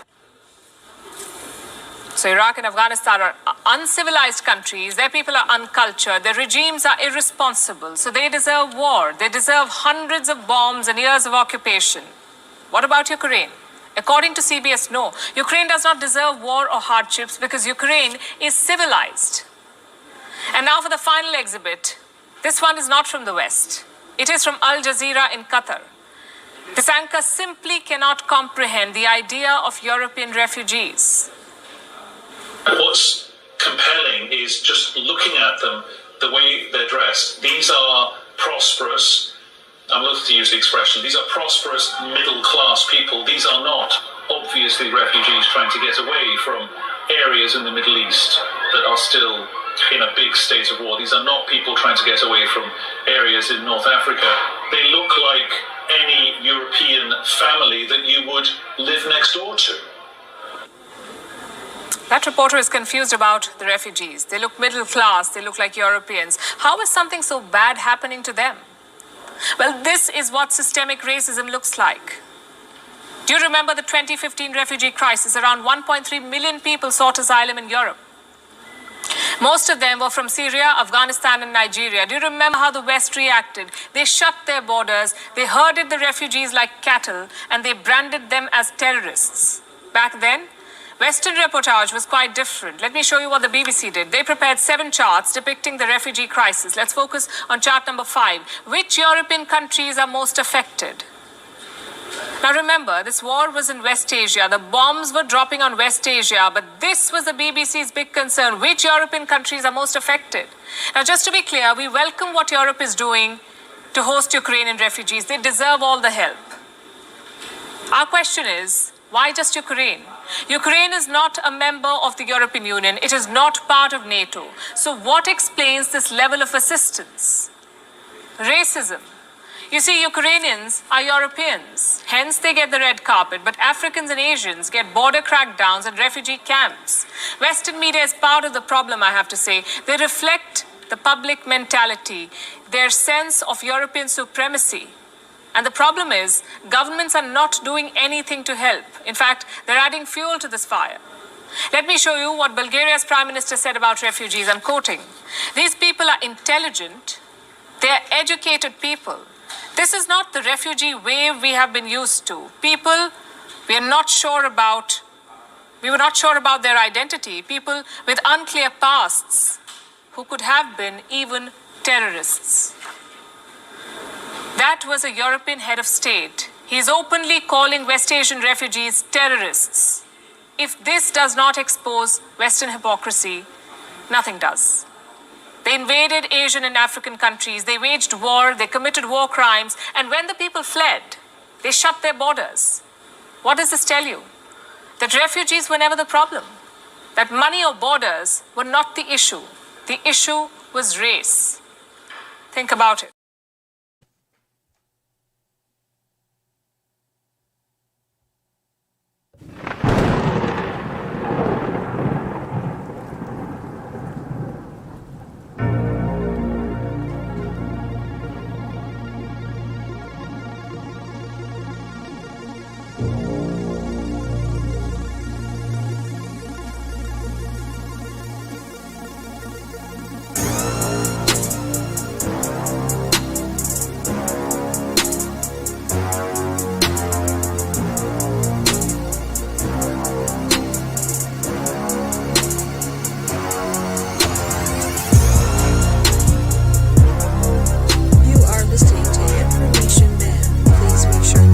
Tell the truth.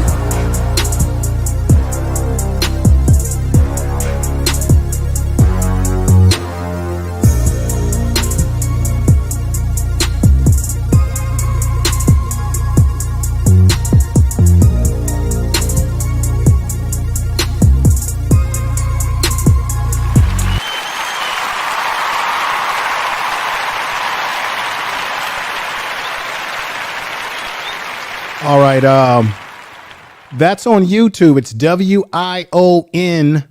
Just put WION news or just put that in and you will find that particular news program on YouTube. It's a YouTube program and they give full comprehensive report. Not all this bias stuff. They just tell it like it is. And this is the thing. American news is a joke for this reason. I want to see if you all can pick this up. You notice every time there's a war, what does CNN, MSNBC and all these stations do? They start playing music like it's a damn movie. They start playing all this, and now people have been killed today. And now at the news desk, they start playing music like it's a movie, like it's a motion picture. Do you hear them on that report that lady was giving? Do you hear any of this motion picture movie, any drums playing, putting on this theatrics and all this other nonsense? This is what American news do. You got people in a country who can't get out of the country that look like you and me, that are from other parts of the world, other parts of Africa, not to mention people that are from Ukraine trying to get out, right? And they're so busy putting on a theatrical drama, musical drama in production for you on our news just to tell you what's going on, which is crazy. Totally crazy. They're playing psychology on our mind with the music. Then what do they always do? Then they bring on the experts and have the experts run their mouth about absolutely nothing. So they're so-called experts. That lady, I got more out of what that woman just said than I got over any of these other news networks if I was listening to them for hours. That clip gave me more information and insight into what I'm talking about today as it relates to how, when wars break out, how Europeans are looked at. You heard those people when they're talking about, well, what bothers me the most is that it's blonde hair and blue-eyed people. This has been going on for a long time. And a lot of that came from what? She pointed out very well that a lot of it was our American news media. Isn't that just the truth?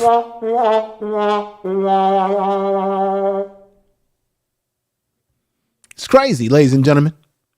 So I hope you got something out of the presentation today. I hope you all are doing well with your families. This is all I want to say.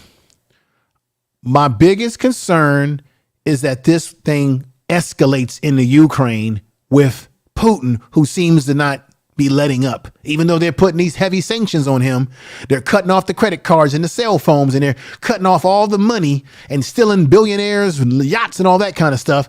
The point is, he hasn't stopped his war.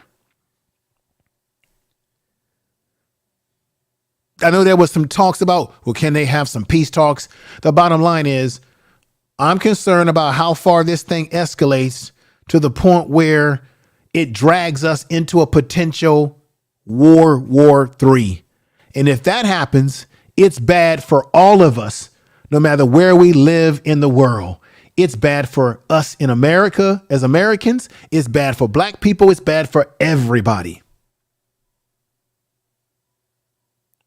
I also want to say this. The one video that I played today where you had the guy, the reporter that was interviewing the brother who said that they had the audacity to ask him to fight for them. Near the end, he kept talking about people of color. Why are we using that vocabulary? It's obvious that in the Ukraine, they don't see people as color. They see you as, if you're white, you're right. You get on the train, get your babies, your children on the train quickly. If you're Indian, you're right. Come on the train. If you're Arab, you're right. Come on the train. If you're black, you get the damn back. So when that's the treatment that we get in the world globally, and we get the same treatment here in America, why are we using words like people of color when everybody of color ain't getting treated the same? That's why using that term to explain our plight, our issues as black people in America is dangerous when you start putting in that people of color, because you got other groups who are not aligned with us. They're not on code with us. And you see, when they were pushing the black folks back, did any of these other groups have their backs? No, you saw Africans out there near the border, trying to get into the border. You saw those brothers in the cold out there in the cold, looking like they could be in a city like Detroit, Oakland, or LA, Skid Row, looking like they could be in any American city in the darkness of the night. 10,000 grievance. And after paying the 10,000 grievance, you walk about 8 miles, 8 hours to the border, which is very stressful. Yeah, of course. And did you try to get on the train? Yeah, we get on the plane. On the train. We get on the train. And there was someone who I was talking to here earlier. They tried to get on the train and they said, get back. Ladies and gentlemen, I thank you for being here today. We give you all a clap.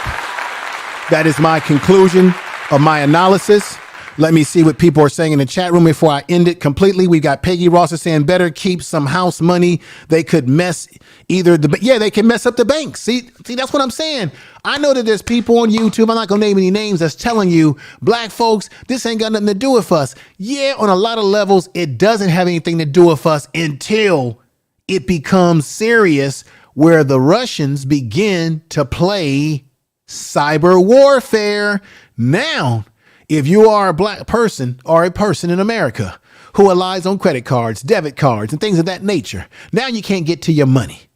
Now they're messing around with your electricity. They're messing around with your energy, all these things that we live by. Now it does become your problem.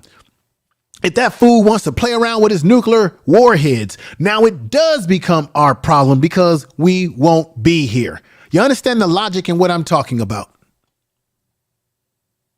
Earl Owen says this, cyber warfare is real. Yes, it's real. And the Russians have been doing it for a long time. And guess what? Y'all didn't want to hear this a couple years ago. The Russian cyber attacks were pointed straight. Guess who they were, who the Russians have been playing around with? They've been targeting black people. They've been targeting black radio. Joe Madison, the Black Eagle, talks about this on the Sirius XM. They targeted his radio show. They target black media. They target us. Why do you think, check this out, everybody. Why do you think every time I go live and I tell you all in that chat room, and I appreciate all of you, clap to you again, that if you If you see any of those Russian bots, any of that weird Russian writing or any weird writing, get it out of the chat room. Block it quickly, because they could be doing what? They could be putting viruses into my platform, into my channel. How many of you have noticed this lately? When you go on YouTube, on other people's channel, you keep seeing these Russian bots in your chat room. Ha-ha! That's part of cyber warfare. You don't know if those Russian bots are trying to get intel on us so that they can push propaganda on us. They could be coming into our chat rooms, listening to our conversations so that they can get intel. That's what they did in World War II. And they create propaganda out of it by listening and bringing their bots into our chat rooms. So when you see those Russian bots, you get them out. This cyber warfare is real. Wake up. Anybody telling you that this ain't going to affect black folks, they're crazy. They're out of their head. You shouldn't be listening to them. They're nuts.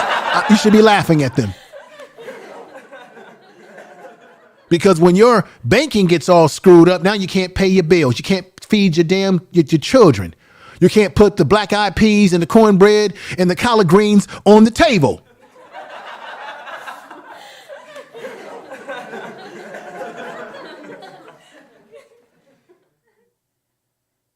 Shout out to Tim Black, if he's out there watching. Shout out to everybody on YouTube. Shout out to people that's watching on Roku TV, watching on Facebook and Twitch, and maybe possibly Twitter. They use Western names now too. Yeah, they use Western names and they go into our chat room and they start writing all this gookity gook in the chat room, which you need to get rid of as soon as you see it.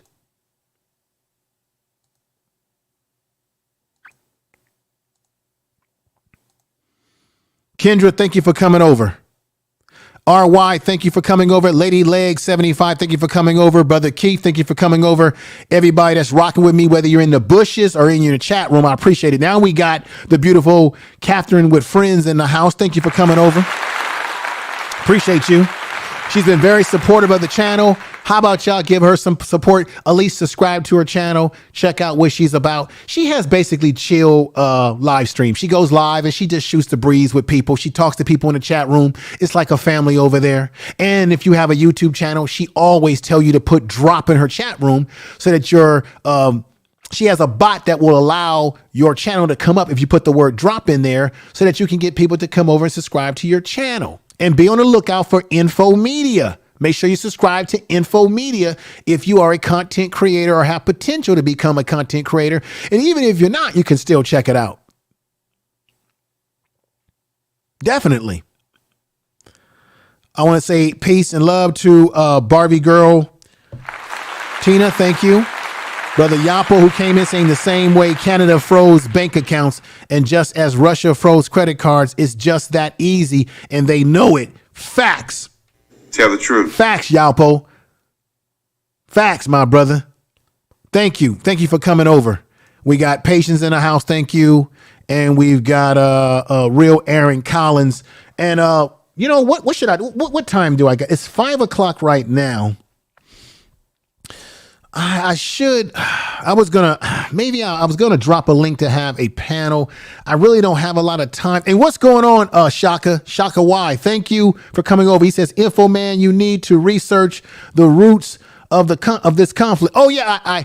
I have, brother Shaka, if you would look, this is a 2-part series. I did a video last week. And I did talk about the roots of it in that same video that I played where that lady gave a comprehensive breakdown on the video I did with about Putin, about the war escalating, about Putin putting his nuclear stuff on alert. In that video, I show the video that lady was just doing for you a few minutes ago, where it breaks down the comprehensive breakdown. I understand that it was a part of the USSR. Brother, I'm 52 years old. I lived through that Cold War of the 80s. It was the USSR, and the Ukraine used to be a part of Russia. And there are about 30% of the people that live in the Ukraine, or more than that, are Russians and speak the language. I understand it very well.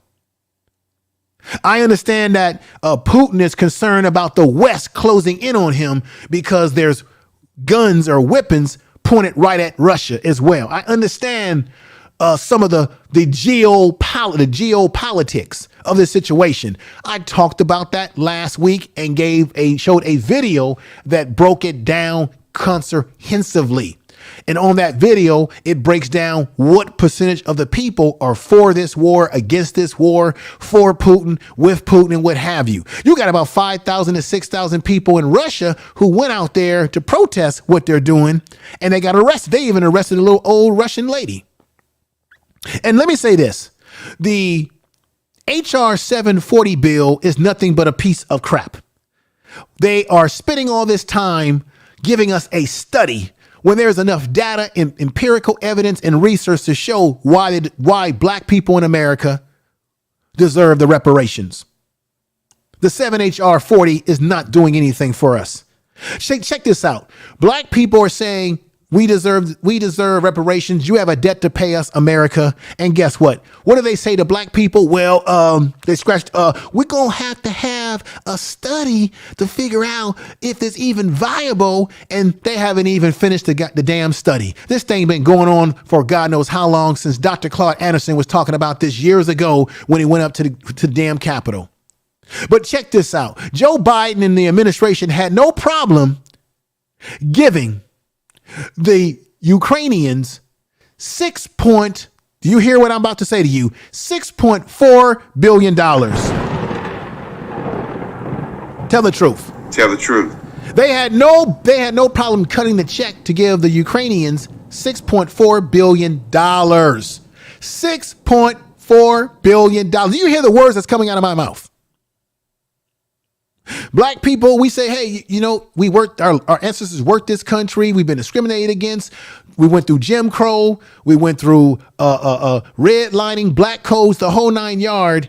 And when it comes to us, well, we'll have to have a meeting to approve whether we even have a committee.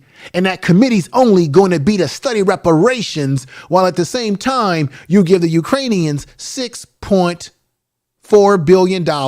You give the Afghanistan folks a few $1 billion, bringing them over here. And oh, by the way, some of these Ukrainian refugees are going to be in this country. They're going to absorb them and bring them into America and give them, again, a nice package deal, while they tell you and me, black folks, the best they can do for us is give us a HR 740 bill for a study. And the best that they can do for black folks is to give us Juneteenth as a national holiday, even though we didn't even ask for it. Tell the truth. The best they can do is give us symbolism by giving us Kamala Harris as the vice president, and she's done nothing for us. The best they can do is give us now they're going to put a black woman on the Supreme Court, a black woman who went against black people who were fighting in a labor dispute against a company, and now they're putting her on the they want to put her on the Supreme Court and give us that symbolism. When wait a minute, this black woman that Joe Biden has picked went against black people who were fighting in a labor dispute against one of these tyrannical corporations. What the hell is that all about? Tell the truth. Everybody in the chat room, thank you. I got to get out of here. Let me see what Yalpo has just super chatted me again. Thank you again, brother. Thank you. And he says, this is from ABC News. GM cars are made with tech that police can shut it down. Oh yeah, I know about that. Yalpo. I'm going to probably have to, damn it. Hey, Yalpo, do me a favor. Email me that article. Let me see if I can find what you put in the chat room so I can, somebody email me that article that he put in there. I want to do a story. I want to research that. Thank you, Back to the Basics, for dropping. Oh, there it is. I see it. I'm going to click into that. There we go. All right, Yapo, I got the article. I'm going to look at that. Thank you for putting that inside the super chat thing that you gave me, and I really appreciate that. Let me see. Patience, Barbie girl, Tina is in the house. Everybody, it's time for some super chat music.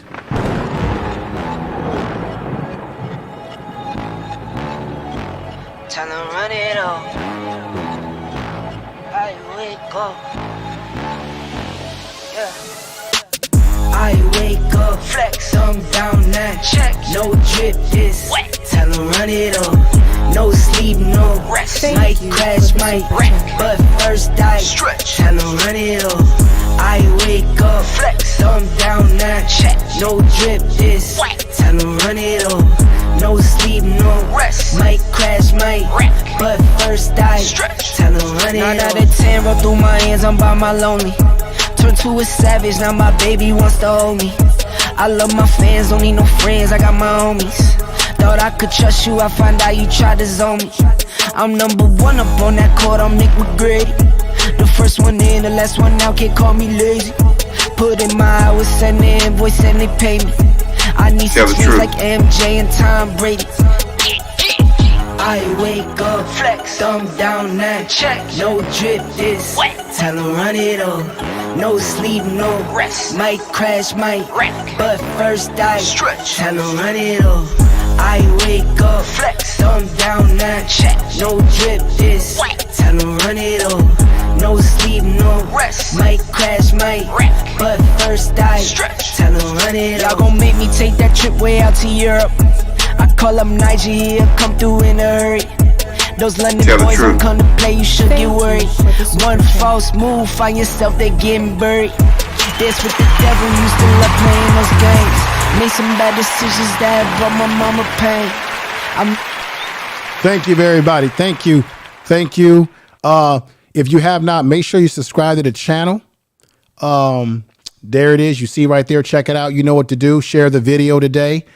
This was probably, I think this is one of my better videos because I was able to break down a few things. And Brother Shaka made a good point. He says, go look into the conflict a little bit deeper. And brother, I need you to definitely check out that video I did a week ago. If you have not, I did go deep into that, into what the conflict is and what it means and what have you. So I've been on the job here, brother. I definitely did touch on some of the things that you're saying, giving a little bit of background on how this whole thing started. And I backed it up by using good news video content from the lady that gave you a breakdown of the white supremacy and racism that's going on over there in that country and what goes on when they look at different groups in war and when it comes to people that are trying to flee from war. So I appreciate everybody in the chat room again. I've got to get ready to get out of here. Tiffany Jackson has just come in. Let me give her a clap here. Back to the basics. Thank you for all your support. You leave me great messages, and I really appreciate that. Let me go to Real Aaron Collins, who says the former Soviet Union consists of Ukraine. Right. Others like-minded nations, communism was their primary government when the Iron Curtain fell. That's all that changed. Yeah. And I think part of the problem is that Putin doesn't like the fact that the Ukraine is a democratic country and he wants to be a dictator. So when you're living, what's happening is if you're a communist country, you feel that you're being surrounded by all these countries that are becoming democratic.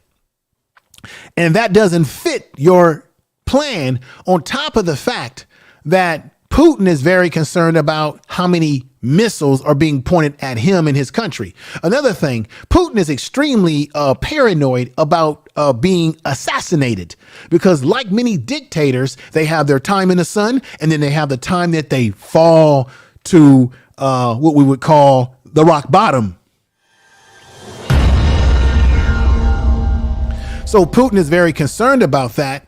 And so when you have a man who is he's unhinged, he's not thinking right, and he's thinking in a paranoid manner, you just don't know what he's going to do and what's going to escalate. I'm going to tell you right now, it's already been reported that Putin already believes that the economic sanctions that's being put on him by the world in the United States to him is a declaration of war.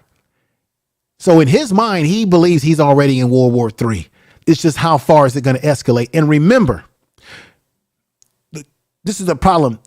They say that the Russians have a really bad time at aiming at what they want to hit. Can you imagine if they would have hit that reactor in Ukraine and not just a building? They said over this weekend that if that would have hit the reactor and it would have been a meltdown, that would have been the end of Europe. It would have been doomed. that reactor would have caused all types of problems across Europe. Remember Chernobyl? That's in the same area of Ukraine. So I want to thank you all for coming over, participating today. We got RY in the house. We got Michael Ross. Keith is always very supportive brother there. We got Computer Geek is in the house saying Kamala is not black anyway.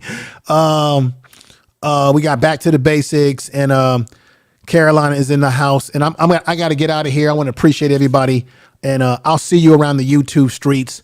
I'll come back with some more. I think next week is the week that I want to do that show where I want to interview, bring up people, little quick interviews with people to find out what black men are doing today, not yesterday, not yesteryears. What are we doing today? Because I think too many black men in general are being marginalized, and we're being lumped into a dragnet as all of us are not doing anything, that we're just weak and decrepit and all these sort of things like that. And that's just not true. We're being judged by a small minority of black men who may not be doing what they're supposed to do, that is making us all look bad. And I'm not happy about that. And so we're going to get into not crying about what the problems are, but presenting black men who are going to tell you what they're doing, or the organizations that they're members of, and what they're doing to make a difference in our communities with our youth for tomorrow. With that said, everybody, thank you for coming over. I appreciate everybody in the chat room. Thank you. If you don't understand, let me play this one more time. Racism, what it is and how it works. Everything else that you understand will only confuse you. That's right. All right, everybody. Take care. Peace. I thank you all out there.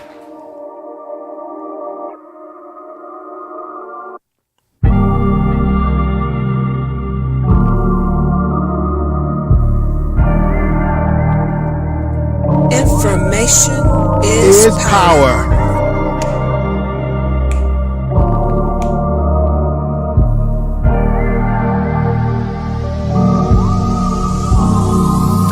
Peace.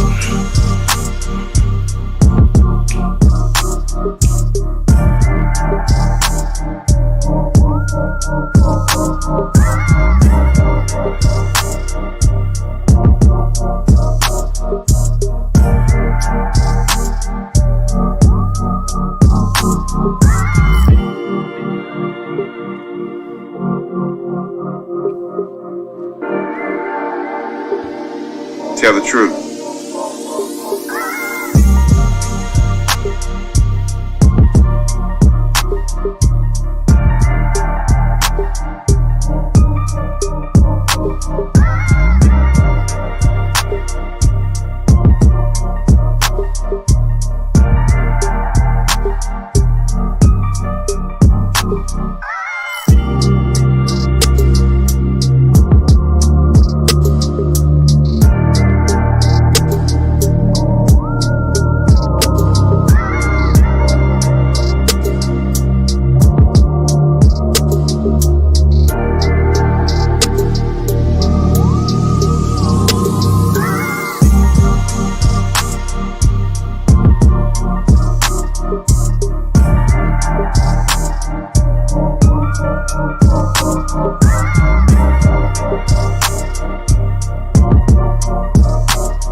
It's the end of the world. Illuminati is coming. Gather the boys and girls and watch as it all unfurls. They clutching at all their pearls and no one asking for guidance. Stimulus check, won't you cash app that? I got niggas and they said that respect they black. Politicians and they said don't know how to act. That's why we sitting on the wrong track. Back to the long track. And it's okay to be rich. My mama always told me I was destined for greatness. But my mama also, she told me take care of the kids and everybody around the world that can't fight for it. So it's a Hakuna Matata, beast on the water. Pray to provider, please don't divide us. Keep that and try to face your intruder to be someone brighter. Yeah, all the mind if you don't listen that much. Some of y'all don't listen at all. Same shit they be pushing your buttons. Got a grown man having withdrawals. I don't mind if you don't listen that much.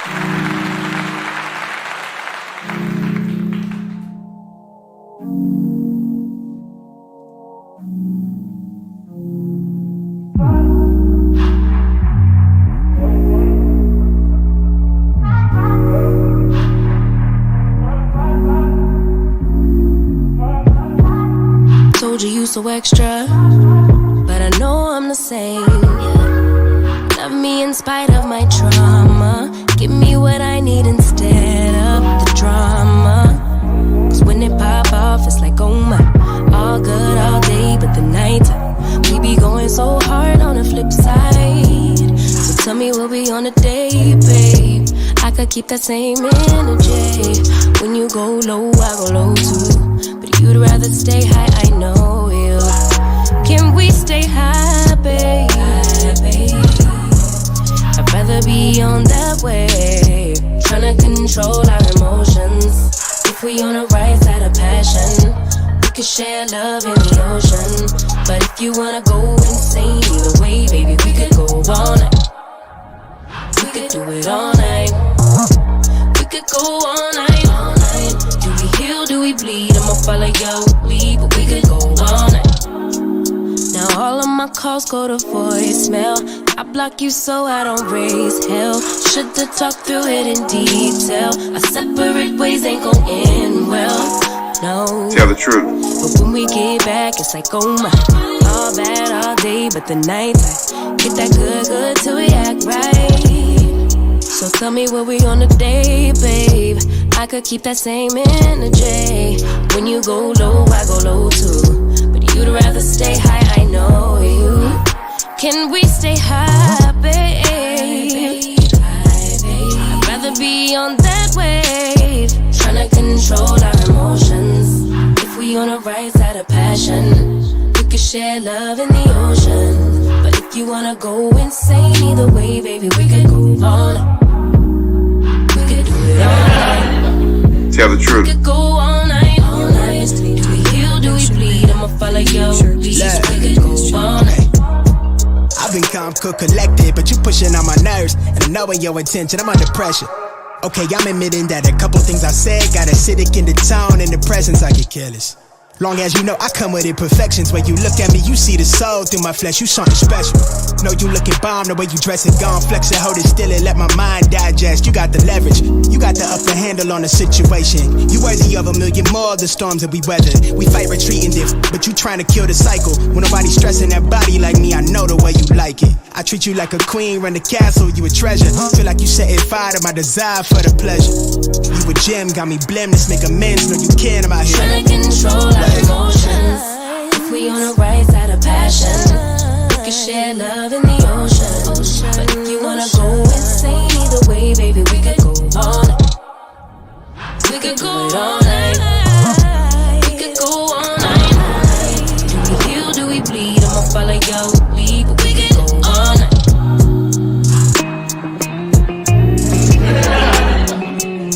Tell the truth.